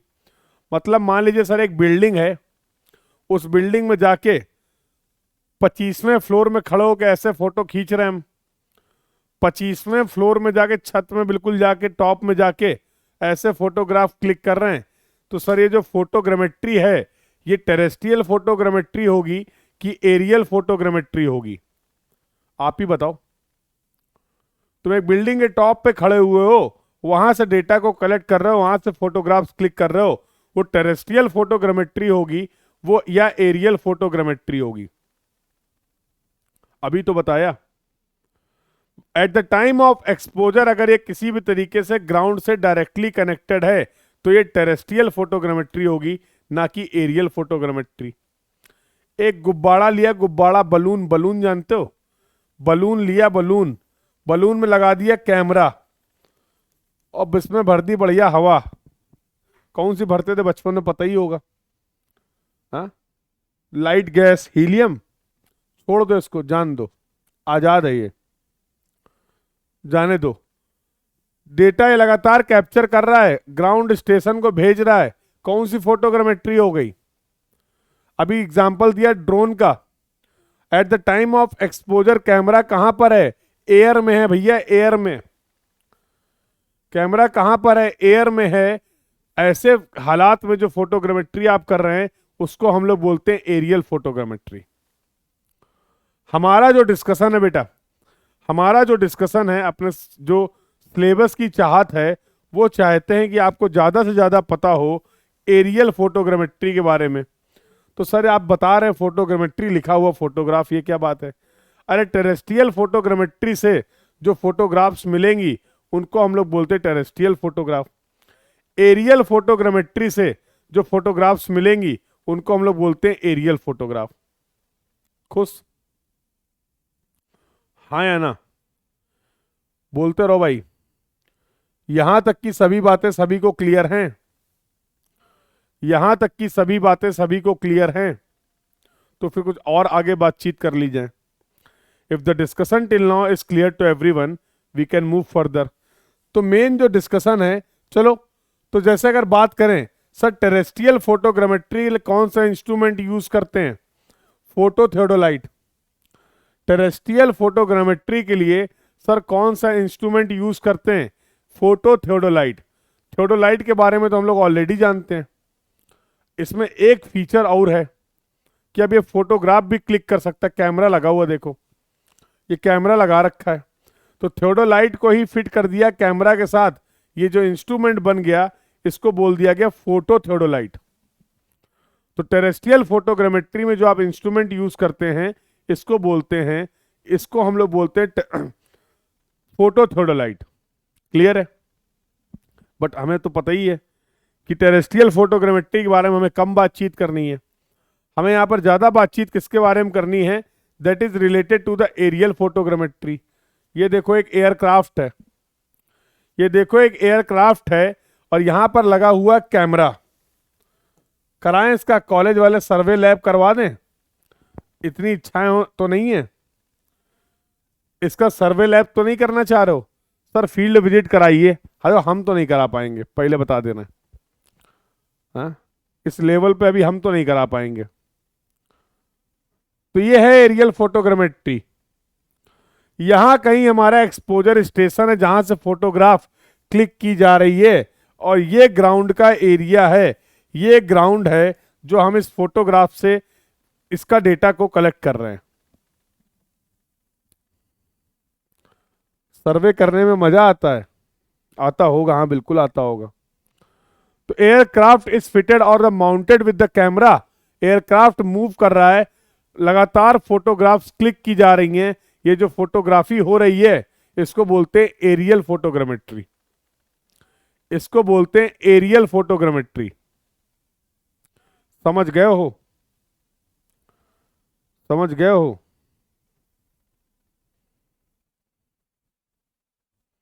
अच्छा कि एक बात बताओ, जैसे जब कभी लोग, कुछ लोग फ्लाइट पे जाते हैं, बहुत सारे लोग फ्लाइट पे जाते हैं किसी एक प्लेस से दूसरे प्लेस पे, तो आती ना आजकल स्टोरी, स्टोरी देखते रहते होगे। हाँ? खिड़की में बैठ के जो फोटोग्राफी करी जाती है वो एरियल फोटोग्रामेट्री है या टेरेस्ट्रियल फोटोग्रामेट्री है। आज मैं ऊपर, देखा ही होगा ना आसमान नीचे, क्यों भाई। हाँ, तो ये बढ़िया बढ़िया बादल हैं, बढ़िया बनाया जा रहा है एक वीडियो 10-20 सेकंड का, फिर उसमें फिल्टर विल्टर लगा के कैप्शन वैप्शन डाले जाते हैं। पता हमें भी है, तुम क्या सोचते हो, सब तुम्ही को पता है। हाँ, करते नहीं है वो अलग बात है। वहां से जो फोटोग्रामेट्री आप कर रहे हो वो एरियल फोटोग्रामेट्री है या टेरेस्ट्रियल फोटोग्रामेट्री है। भैया वो एरियल फोटोग्रामेट्री है। हो तो तुम भी हवा में ही, हो तो तुम भी हवा में ही, यस और नो। बोलो, समझ रहे हो। अच्छा हम भी करा करें, चलो सीखेंगे। सीखेंगे नहीं, हमको इतना आता नहीं है मोबाइल चलाना। ठीक है सीखेंगे, अब कह रहे हो तो पक्का सीखेंगे। समझ गए? एरियल फोटो, अरे अच्छा, एमएसक्यू क्वेश्चन बनेगा यहां से। एमएसक्यू क्वेश्चन यहां से बनेगा, और अंग्रेजी में लिखा होगा ये सब बातें। मल्टीपल सेलेक्ट क्वेश्चन होगा, 4 ऑप्शन दिए होंगे एरियल फोटोग्रामेट्री से रिलेटेड, 2-3 सही ऑप्शन को आपको टिक करना होगा। ये बातें तुम्हारे काम आएंगी, यकीन मानो। समझ रहे हो? तो aerial photogrammetry, terrestrial photogrammetry, aerial photograph, terrestrial photograph, और फोटो थियोडोलाइट क्या होता है, अब तक मैंने तुम्हें सिर्फ ये बताया है। अब तक मैंने तुम्हें सिर्फ ये बताया है। चलिए थोड़ा आगे बातचीत करते हैं। Now we will talk about the some important terminology. जैसे टिल्टेड फोटोग्राफ क्या होता है, चलो अभी बता देंगे। एक्सपोजर और एयर स्टेशन, इसकी बातचीत कर चुके हैं क्या हम लोग? Expose the exact position of the front nodal point of the lens in the air at the instant of exposure. Exposure मतलब जिस समय आप फोटोग्राफ क्लिक कर रहे हैं, उस पॉइंट को हम लोग बोलते हैं एक्सपोजर और एयर स्टेशन। समझ रहे हैं? Are you getting this point बेटा? तो एक्सपोजर स्टेशन मैंने टर्म ऑलरेडी यूज किया। फ्लाइंग हाइट क्या होती है? तो भैया कोई ना कोई तो डेटम होगा, कोई ना कोई तो डेट, अब तो डेटम और लेवल तो तुम सब जानते हो ना, एलिवेशन। तो फॉर एग्जांपल ये अगर ये मीन सी लेवल है, तो इस मीन सी लेवल से, इस मीन सी लेवल से इस एक्सपोजर स्टेशन की जो हाइट है, क्या हम उसको फ्लाइंग हाइट या फ्लाइंग एल्टीट्यूड बोल सकते हैं? क्या हम इसको फ्लाइंग हाइट या फ्लाइंग एल्टीट्यूड बोल सकते हैं? बोलो भाई। बिल्कुल बोल सकते हैं। अगला डिस्कशन है कैमरा एक्सिस, अभी बता दे रहे हैं, अभी बता दे रहे हैं। एक एंगल और दिया हुआ टिल्ट एंगल, ये भी बता दे रहे हैं, तो इसको समझाएंगे। बाकी लिखा हुआ है सब, कोई दिक्कत की बात नहीं है। चलो भाई, तो कुछ बातचीत कर लेते हैं। मान लो ये कैमरा है, अब इस कैमरे की कोई ना कोई तो एक्सिस होगी, इस कैमरे की कोई ना कोई तो एक्सिस होगी जो इसके लेंस के सेंटर से पास कर रही होगी। बोलो हाँ या ना। कहीं पे भी तुम वर्टिकल एक्सिस को पता कर सकते हो, डायरेक्शन ऑफ ग्रेविटी को पता कर सकते हो। अरे कहीं पे भी हो, क्या हम डायरेक्शन ऑफ ग्रेविटी को, वर्टिकल एक्सिस को पता कर सकते हैं? बोलो। तो अगर आप बेटा कंसीडर कर रहे हैं this is the horizontal axis, ये अगर आपकी हॉरिजॉन्टल एक्सिस है, तो मैं अगर कोई नाराजगी ना हो तो इसको क्या मैं वर्टिकल एक्सिस बोल सकता हूं? इसको क्या मैं वर्टिकल एक्सिस बोल सकता हूं, अगर तुम्हें कोई दिक्कत ना हो? अगर हालात ऐसे हैं, कैसे हैं? अगर हालात ऐसे हैं कि कैमरा एक्सिस और वर्टिकल एक्सिस कोइंसाइड कर रही हैं एक दूसरे के साथ, या दूसरे भाषा में अगर मैं बोलूं, दूसरे तरीके से अगर इसी बात को मैं समझाऊं कि if the camera axis is perfectly vertical, if the camera axis is perfectly vertical, यकीन मानो मेरे लाल इस बात का कि ऐसे हालात में जो आप ये फोटोग्राफ क्लिक करोगे, यहां कहीं फोटोग्राफ मिलेगी, F is the focal length of the camera, ऐसे हालात में जो ये फोटोग्राफ मिल रही है बेटा, this is going to be the vertical photograph. ऐसी फोटोग्राफ को हम लोग बोलते हैं वर्टिकल फोटोग्राफ। वर्टिकल फोटोग्राफ कब मिलेगी? जब कैमरा एक्सिस और वर्टिकल एक्सिस आर कोइंसाइडिंग। हाँ बिल्कुल, हॉरिजॉन्टल, हॉरिजॉन्टल और वर्टिकल के बीच में एंगल कितना होगा? बिल्कुल सही, 90 डिग्री। अरे ये हॉरिजॉन्टल है तो ये वर्टिकल है, लो। और यहीं से कैमरा एक्सिस पास हो रही है, तो एयरक्राफ्ट में जो कैमरा लगा था, camera axis is passing like this. Clear है?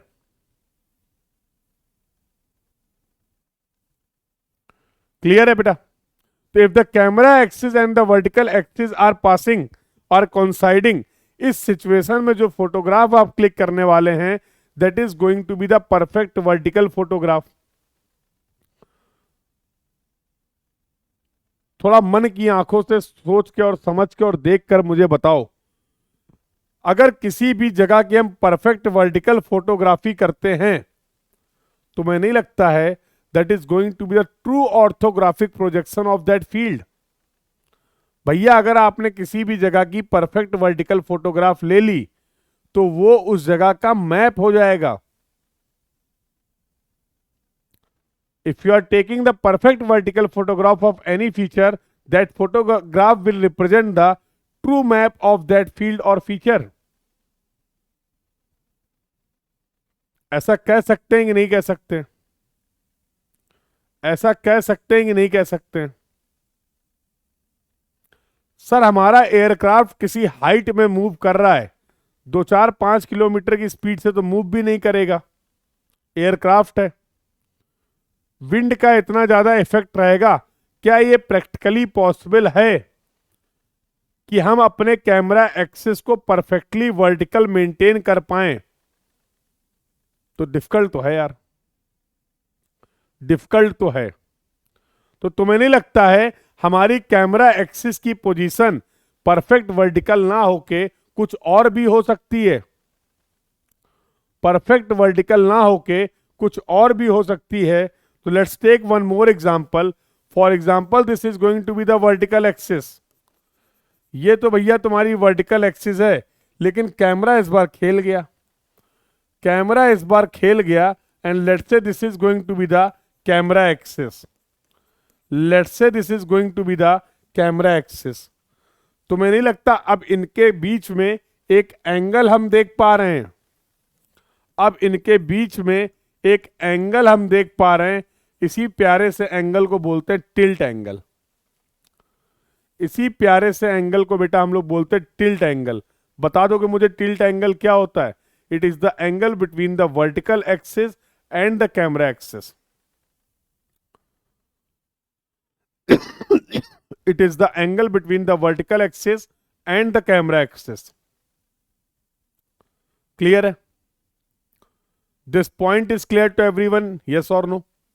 तो एक बार फिर से देख लो जरा टर्मिनोलॉजी की जो आप बात कर रहे थे। टिल्टेड फोटोग्राफ क्या होता है? एक ऐसी एरियल फोटो, अभी चलो छोड़ो उसको। एक्सपोजर स्टेशन बता दिया, फ्लाइंग हाइट बता दिया, कैमरा एक्सिस बता दिया और टिल्ट एंगल बता दिया। कैमरा एक्सिस बता दिया और टिल्ट एंगल बता दिया। अब हम लोग बेटा बातचीत करेंगे टाइप्स ऑफ एरियल फोटोग्राफ की। अब हम लोग यहां पर बातचीत करेंगे टाइप्स ऑफ एरियल फोटोग्राफ की। और कर लेते हैं।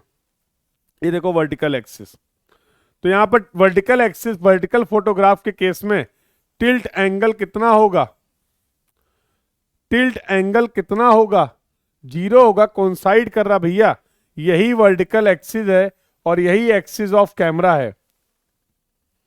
यहां it is going to be a true orthographic projection of that particular field. और भैया ये रिप्रेजेंट करेगा यहां पे इस जगह के मैप को। ये परफेक्ट वर्टिकल फोटोग्राफ जो आप बोल रहे हैं इस जगह के मैप को रिप्रेजेंट करेगा। तो these are the characteristics of the perfect vertical photograph. These are the characteristics of the perfect vertical photograph. अब कुछ टर्म और हैं जो आपको ध्यान से सुनने हैं। अब कुछ टर्म और हैं जो आपको ध्यान से सुनने हैं। ये है अगला term, that is the tilted photograph. तो टिल्ट एंगल क्या होता है ये तो हम समझ गए। टिल्ट एंगल क्या होता है ये तो हम समझ गए। देखो, पहली सबसे इंपॉर्टेंट बात है कि ये जो टिल्ट एंगल आया है ये अनइंटेंशनल है। बहुत इंपॉर्टेंट है, यकीन मानो इससे सवाल कभी भी आ सकता है। टाइप्स ऑफ फोटोग्राफ से रिलेटेड सवाल गेट में कभी भी देखने को मिल सकता है, थ्योरेटिकल सवाल। और जब से एमएसक्यू आने लगे हैं इस टॉपिक की इंपॉर्टेंस बढ़ गई है। एमएसक्यू जब नहीं आते थे तो इतना डिटेल में पढ़ाते भी नहीं थे, सीधे आते थे, एंट्री करते थे स्केल ऑफ वर्टिकल फोटोग्राफ में। पढ़ा ही इसलिए रहे हैं, बता ही इसलिए रहे हैं क्योंकि अब सवाल आते हैं गेट में एमएसक्यू भी।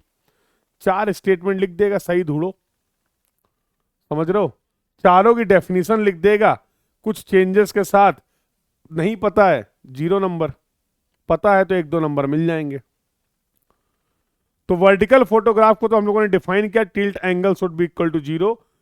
अगर कोई वर्टिकल परफेक्ट वर्टिकल फोटोग्राफ है तो वो उस जगह के ट्रू ऑर्थोग्राफिक प्रोजेक्शन को रिप्रेजेंट करेगा, या फिर हम बोल सकते हैं उस जगह के मैप को रिप्रेजेंट करेगा।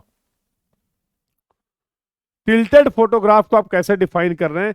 जब ये टिल्ट एंगल जो है वो 3 डिग्री से कम है, जब ये टिल्ट एंगल जो है वो 3 डिग्री से कम है, और सबसे इंपॉर्टेंट बात है ये एंगल हमने इंटेंशनली प्रोवाइड नहीं किया है,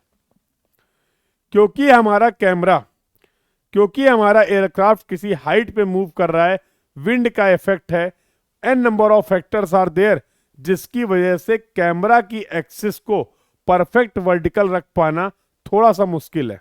यकीन मानो इस बात का, मानते हो कि नहीं? मानते हो कि नहीं ये बताओ? मानते ही होगे। तो भैया हम तो एयरक्राफ्ट हमारा मूव कर रहा था, हम चाह रहे थे कि ये एंगल 0 हो, लेकिन अनइंटेंशनली जब फोटोग्राफ क्लिक हुई उस समय ये टिल्ट एंगल था और 3 डिग्री से कम था। ऐसी जो फोटोग्राफ हमें मिलेगी उसको आज के बाद हम लोग बोलेंगे टिल्टेड फोटोग्राफ। ऐसी फोटोग्राफ को आज के बाद हम लोग बोलने वाले हैं टिल्टेड फोटोग्राफ। 2 डेफिनेशन मैंने बता दी, एक वर्टिकल फोटोग्राफ के बारे में हम लोगों ने डिस्कशन कर लिया, और दूसरा टिल्टेड फोटोग्राफ के बारे में डिस्कशन कर लिया।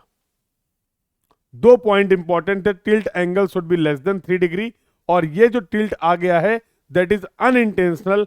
हम बिल्कुल नहीं चाहते थे कि हमारे फोटो के टाइम पे फोटो क्लिक करते समय ये टिल्ट हो। तो ऐसा तो है नहीं कि तुम ऊपर लेके कैमरा बैठे हुए हो, मैनुअल कुछ नहीं है यहाँ, सब ऑटोमेटिक गेम है। दैट्स वाई आपने बोला कि various sophisticated instruments are required. ये थोड़ा कि मोबाइल का कैमरा लेके लगे पड़े वहां से, हैं? हो गई सर, हो गई, फोटोग्राफी हो गई।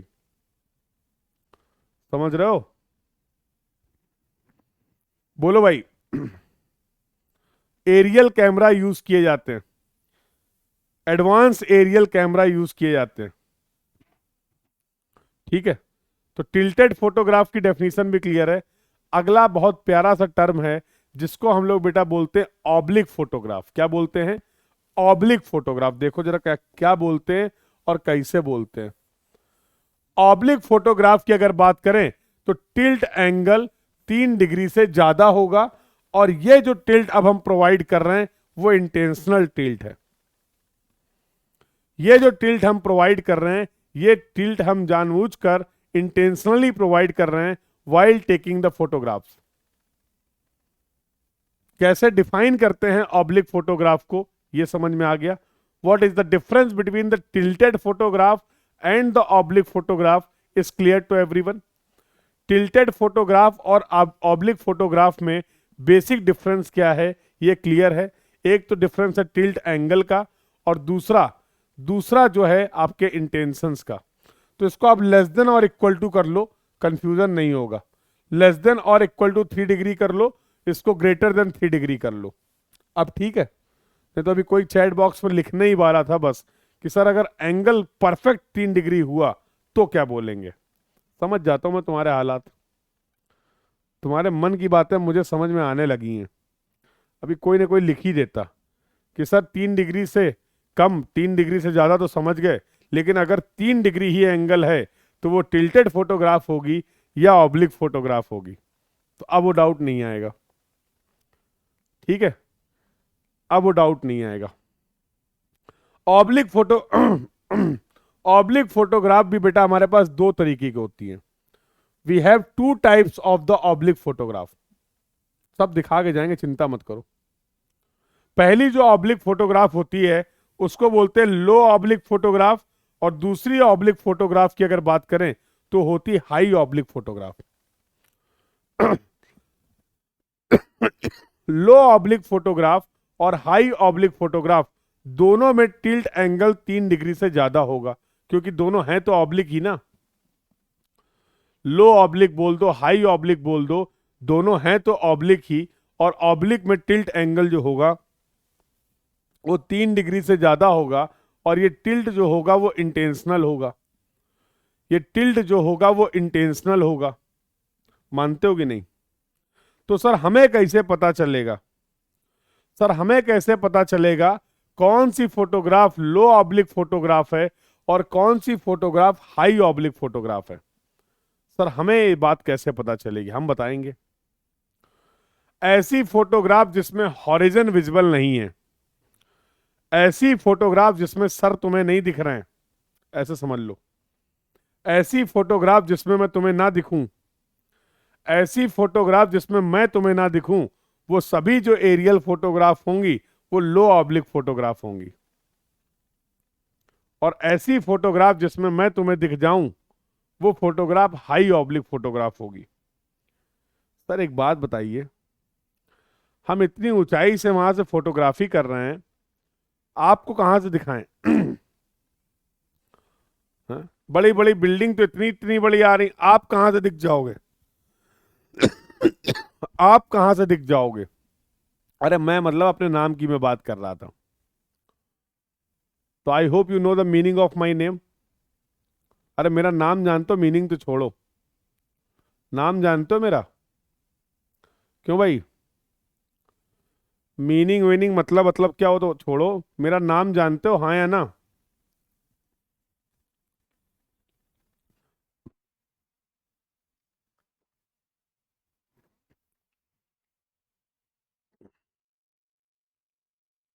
अच्छा जानते हो? हाँ ठीक है। तो मेरे मीनिंग का जो हिंदी में मतलब बचपन में सिखाया जाता है ना, सबको सिखाया जाता है। तो हमारे घर वाले भी सिखाते थे, क्योंकि लोग पूछ देते थे। एक तो नाम ही ऐसा कि हमसे बोला ही नहीं जाता था, अब उसमें भी कोई पूछ ले मीनिंग, बेटा इसका मतलब क्या होता है, बेटा खत्म। हाँ बड़ी दिक्कत हुई बचपन में। खैर कोई बात नहीं। हाँ तो बचपन में सिखाया गया था, याद कर लिया था हमने। थोड़े दिन जब हमने सर्वेइंग पढ़ी तब हमको भी समझ में आया कि अच्छा ये कहना क्या चाह रहे थे। उसके पहले बस हम रटे घूम रहे थे। तो सर्वेइंग से इसीलिए कुछ खास लगाव और इसीलिए कुछ खास अटैचमेंट है, क्योंकि इसको पढ़ने के बाद मुझे अपने नाम का मतलब पता चला, हकीकत में सही से पता चला। हाँ? चलो तुम्हें भी बता देते हैं। ऐसी जगह, ऐसा पॉइंट जहां पर आपको अर्थ और स्काई मिलते हुए दिखाई देते हैं, ऐसी जगह को बोलते हैं क्षितिज। ऐसी जगह को बोलते हैं क्षितिज। एक्चुअल में ऐसा होता ही नहीं है। एक्चुअल में इस तरीके का कोई प्लेस एग्जिस्ट ही नहीं करता है। ये एक इमेजिनरी, ये एक इमेजिनरी पॉइंट है या प्लेस है। The place where you will see the earth and the sky are going to meet. तो अगर किसी फोटोग्राफ में हॉरिजन या क्षैतिज अगर विजिबल है तो वो हाई ऑब्लिक फोटोग्राफ होगी, अगर हॉरिजन विजिबल नहीं है तो वो लो ऑब्लिक फोटोग्राफ होगी। सर हम समझ तो जाते, बट थोड़ा सा हो गए कंफ्यूज। ठीक ठीक समझ में भी आ रहा था, बट अब थोड़ा सा हो गए कंफ्यूज। सर एक फोटोग्राफ दिखाइए तो समझ में आएगा। देखो पहले तो ये बताओ, ये वर्टिकल फोटोग्राफ है या टिल्टेड फोटोग्राफ है? टिल्टेड या ऑब्लिक बोल दो। टिल्टेड मतलब अभी हम डिस्कस कर रहे हैं ऑब्लिक है, इसका मतलब ये टिल्ट जो है वो इंटेंशनल प्रोवाइड किया गया है और टिल्ट 3 डिग्री से ज्यादा है। भैया अगर ये परफेक्ट वर्टिकल फोटोग्राफ होती ना, तो इस बिल्डिंग की या किसी भी बिल्डिंग की तुम्हें हाइट वाइट नहीं दिखती उसमें। परफेक्ट वर्टिकल फोटोग्राफ में ये हाइट वाला कोई गेम नहीं होगा। तभी तो बोल रहे थे आप कि वो सर मैप की तरीके काम करेगा। तो इफ कंफ्यूजन को हटा देते हैं, अगर मैं बोल दूं कि टिल्ट एंगल जो 3 डिग्री से ज्यादा है, तब तो बिना किसी समस्या के बोल सकते हो कि सर ये ऑब्लिक फोटोग्राफ है। तब तो बिना किसी प्रॉब्लम के बोल सकते हो कि सर ये ऑब्लिक फोटोग्राफ है। बोलो हाँ, यस और नो। बेटा इस फोटोग्राफ को ध्यान से देखो, क्या यहां पर कोई भी तुम्हें ऐसी जगह दिख रही है जहां पर धरती और आसमान आपको मिलते हुए दिखाई दे रहा हूं? इस पूरी फोटोग्राफ को ध्यान से देखो, क्या ऐसा कोई इमेजिनरी पॉइंट कुछ भी दिख रहा है जहां पर धरती और आसमान आपको मिलते हुए दिखाई दे रहे हो। तो ये कैसी फोटोग्राफ है? तो ये कैसी फोटोग्राफ है? बोल ही नहीं रहो। अगर हॉरिजन विजिबल नहीं है, अगर हॉरिजन विजिबल नहीं है, तो वो फोटोग्राफ होगी लो ऑब्लिक फोटोग्राफ। वो फोटोग्राफ होगी लो ऑब्लिक फोटोग्राफ। सर एक हाई ऑब्लिक का भी दिखाइए सर। लीजिए सर, पहले हम भी देख लें है भी कि नहीं। चलो ये देखो, थोड़ा अच्छा प्लीजेंट सा लग रहा है। ये सही है। ये जो एक फोटोग्राफ आपको दिख रही है, इस अगेन मान लो जो टिल्ट एंगल है, मान लो जो टिल्ट एंगल है वो 3 डिग्री से ज्यादा का है, और ये टिल्ट इंटेंशनल है। ये टिल्ट जो है वो इंटेंशनल है, और मान लो कि ये एरियल फोटोग्राफी है, की गई है। दिखाना मैं तुम्हें चाह रहा हूं इस फोटोग्राफ में हॉरिजन, दिखाना मैं चाह रहा हूं कि इस फोटोग्राफ में तुम्हें हॉरिजन दिख रहा है क्या। ध्यान से देखो, क्या इस फोटोग्राफ में कोई ऐसी जगह दिख रही है जहां पर अर्थ और स्काई कनेक्ट होते हुए, ज्वाइंट होते हुए, मिलते हुए दिखाई दे रहा हूं? बिल्कुल दिख रहा है। मन की आंखों से देखो या सच्ची सच्ची आंखों से देखो, ये जो जगह दिख रही है इसी को बोलते हैं क्षितिज। देख रहे हो?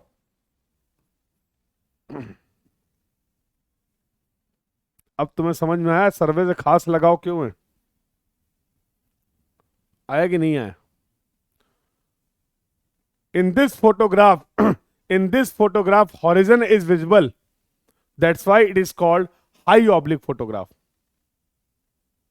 That's why it is called high oblique photograph. I hope you got the point. यहां तक के डिस्कशन में अगर किसी को कोई डाउट है, किसी को कोई क्वेरी है, vertical photograph, tilted photograph, oblique photograph, high oblique photograph, low oblique photograph, if anyone having any doubt, any query till now, you can ask your doubt, you can ask your query.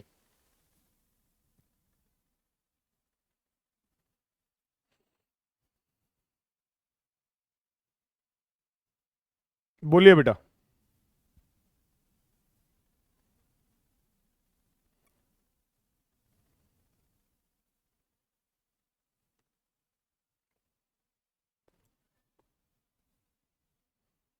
ठीक है बेटा, देखो देखो, पूछ लेते, कभी कभी interview में ऐसी बातें कर ली जाती हैं। पूछ लेते कभी कभी इंटरव्यू में, अच्छा आपका ये नाम है, बहुत बढ़िया, इसका मतलब क्या होता है? हुँ? तो कुछ बेसिक चीजें हैं जो आपको पता होनी चाहिए। आप किस शहर से बिलोंग करते हैं, जब कभी भी आप कोई इंटरव्यू देने जाइए तो कुछ कुछ इन बेसिक चीजों के बारे में जरूर पता करके जाइए। जैसे for example I belong to Kanpur city, तो अब कानपुर में किस चीज के लिए फेमस है, हिस्टोरिकल डेवलपमेंट इसका क्या है, हिस्टोरिकल सिग्निफिकेंस क्या है, इंडस्ट्रियलाइजेशन का क्या अभी स्टेटस है, यस, पॉपुलेशन डेंसिटी क्या हो गई। तो कुछ इस तरीके के कॉमन डेटा हैं जो आपसे पूछ लिए जाते हैं जनरली कभी कभी इंटरव्यू में। तो whenever you are going to appear for any interview, तो कुछ बेसिक चीजें आप अपने से रिलेटेड, जहां से आप बिलोंग करते हैं वहां से रिलेटेड कुछ जानकारी आप जरूर रखिए। ठीक है? तो whenever you will prepare for the interview, तो वहां पर ये बातें आपको बताई भी जाएंगी। ठीक है, अभी ऐसे बता दिए बस। चले आगे बातचीत करें। So in this way we have completed our discussion for the types of the photograph. चलो तो आज के डिस्कशन को यहीं पर रखते हैं। अगला जो इंपॉर्टेंट टॉपिक, अब जो हमारा मेन टॉपिक स्टार्ट होगा, जहां से सवाल आते ही आते हैं, जहां से सवाल आते ही आते हैं, और वो है पहला टॉपिक। यहां से मेन जो टर्म हम लोग डिस्कशन स्टार्ट करेंगे, that is going to be the scale of the vertical photograph. देखो यार, बिना स्केल के तो कुछ होगा नहीं। तुम कोई भी फोटोग्राफ ले लो, तुम कोई भी फोटोग्राफ ले लो, चलो तुम ये बोल लेते हो वर्टिकल फोटोग्राफ नहीं, इमेज नहीं है, चलो कल दिखा देंगे। अब कोई भी फोटोग्राफ है, मान लो ये पॉइंट ए है, मान लो ये पॉइंट ए है, और ये मान लो पॉइंट बी है। इन दोनों पॉइंट के बीच की अगर मुझे डिस्टेंस निकालनी है तो इस फोटोग्राफ की हेल्प से how we can define the distance between the point A and B. ये तो बिल्कुल बेसिक से एग्जांपल दे रहा हूं मैं आपको कि बेटा अगर आपको इन दोनों पॉइंट के बीच की डिस्टेंस निकालनी है तो आपको ये बताना पड़ेगा कि इस फोटोग्राफ का स्केल क्या है। इस फोटोग्राफ का स्केल क्या है, क्योंकि स्केल की हेल्प से मैं फोटो डिस्टेंस, स्केल की हेल्प से मैं फोटो डिस्टेंस और ग्राउंड डिस्टेंस, स्केल की हेल्प से मैं फोटो डिस्टेंस और ग्राउंड डिस्टेंस को रिलेट कर सकता हूं। जब तक मुझे इस फोटोग्राफ का स्केल नहीं पता है हम किसी भी इंफॉर्मेशन को एक्सट्रैक्ट नहीं कर सकते। तो ये तो खैर टिल्टेड फोटोग्राफ है, ऑब्लिक फोटोग्राफ है। Our discussion will be limited to the scale of the vertical photograph. तो पहला टॉपिक जो हम लोग पढ़ने वाले, कौन कौन से टॉपिक कंप्लीट करेंगे ये मैं आपको बता देता हूं, then we will have discussion one by one. तो first topic in the photogrammetry that we will cover, that is going to be the scale of the vertical photograph. तीन तरीके के स्केल की हम लोग बात करेंगे, scale for a particular point, then we will talk about the scale for the average scale, and third scale will be the datum scale. और ये तीनों स्केल जो हम डिफाइन करेंगे वो वर्टिकल फोटोग्राफ के लिए डिफाइन करेंगे। दूसरा टॉपिक जो बेटा हम लोग कंप्लीट करेंगे इसमें, how we can calculate the ground distance between the point A and B. Ground में किन्हीं भी दो पॉइंट ए और बी के बीच के डिस्टेंस को कैसे कैलकुलेट कर सकते हैं with the help of the photograph. तो if we know the photographic coordinates of 2 points, if we know the photographic coordinates of 2 points, how we can actually calculate define the distance between those 2 points in the ground. That is going to be the second topic. ये second topic हम लोग complete करेंगे। Third topic जो हम लोग यहाँ पर complete करेंगे that is going to be the relief displacement. Relief displacement का यूज क्या है? फॉर एग्जाम्पल अगर मैं आपको पूछूं कि इस फोटोग्राफ को देखकर इस बिल्डिंग की हाइट बताइए, calculate the height of this building with the help of the photograph, तो ये हाइट आप तभी निकाल पाएंगे, ये हाइट आप तभी बता पाएंगे जब आप जानते होंगे कंसेप्ट ऑफ रिलीफ डिस्प्लेसमेंट क्या होता है। तो how we can determine the height of the object with the help of the vertical photograph, for that we will cover the third topic that is going to be the relief displacement. पहला क्या था? Scale of vertical photograph. दूसरा क्या था? किन्हीं दो photographic points के photographic coordinates की हेल्प से उन दोनों पॉइंट्स के बीच के आप डिस्टेंस डिफाइन करेंगे ग्राउंड में। तो मेजरमेंट और the calculation of the ground distance between the 2 points with the photographic coordinates of those 2 points. Third जो टर्म आप यहाँ पे डिस्कस करने वाले हैं, जो हमारा डिस्कशन होगा, that will be related to the relief displacement. Relief displacement होता क्या है, रिलीफ डिस्प्लेसमेंट को कैसे डिफाइन कर सकते हैं, and how we can define the height of the object with the help of the relief displacement, that we will discuss. और चौथा और बहुत इंपॉर्टेंट टॉपिक है, that will be related to the flight planning. That will be related to the flight planning कि किसी भी area को cover करने के लिए, किसी भी फीचर की डिटेल को कवर करने के लिए जो हम एयरक्राफ्ट को मूव करा रहे हैं उसकी स्पीड क्या होनी चाहिए, जो एयरक्राफ्ट हमारा उड़ रहा है उसकी डेटम से हाइट क्या होनी चाहिए, what should be the height of the exposure station, और किसी भी एरिया को कवर करने के लिए what should be the number of photographs required. किसी पर्टिकुलर एरिया को कवर करने के लिए कितनी फोटोग्राफ्स रिक्वायर्ड है, साइड ओवरलैप का कंसेप्ट क्या होता है, लॉन्गिट्यूडनल लैप का कंसेप्ट क्या होता है, फ्लाइट प्लानिंग क्या होता है, स्ट्रिप्स क्या होता है, all these points we are going to cover in the fourth topic of the photogrammetry, and that will be the flight planning. इतना पढ़ेंगे। सवाल आएगा, फोटोग्रामेट्री का सवाल आएगा गेट 2023 में, तो इन्हीं 4 टॉपिक से आएगा। ठीक है, और तो हमारा पूरा डिस्कशन जो होने वाला है that will be related to the vertical photograph. हम यहाँ पर टिल्टेड की कोई एनालिसिस नहीं करेंगे, हम यहाँ पर ऑब्लिक की कोई एनालिसिस नहीं करेंगे, लो ऑब्लिक की कोई एनालिसिस नहीं करेंगे, हाई ऑब्लिक की कोई एनालिसिस नहीं करेंगे। तो जितनी भी फोटोग्राफ्स के बारे में जो कुछ भी आपको पता होना चाहिए था वो आज के लेक्चर में कंप्लीट हो गया है। अब आगे से जो बातचीत होगी that will be only related to the vertical photograph, and tomorrow we are going to start as well as we are going to complete this topic. Clear है भाई? क्लियर है? बोलो। यहां तक की सभी बातें सभी को क्लियर हैं?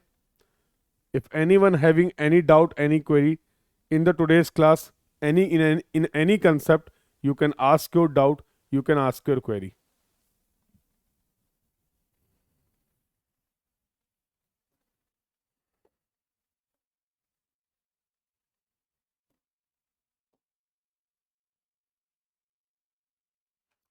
All clear to everyone? तो सर ये पीडीएफ कहाँ मिलेगा? ये पीडीएफ आपको पीडब्ल्यू के ऐप पर मिल जाएगा। ये पीडीएफ आप एक्सेस कर सकते हैं बेटा पीडब्ल्यू ऐप पर, और डीपीपीज जो हैं आपके डेली प्रैक्टिस प्रॉब्लम आपको प्रोवाइड किए जा रहे हैं ऐप पर, तो आप सभी इन पीडीएफ को डाउनलोड कर सकते हैं from the app. This was all about for this class. मिलते हैं कल for the further discussion. Thank you everyone, keep learning बेटा, थैंक यू।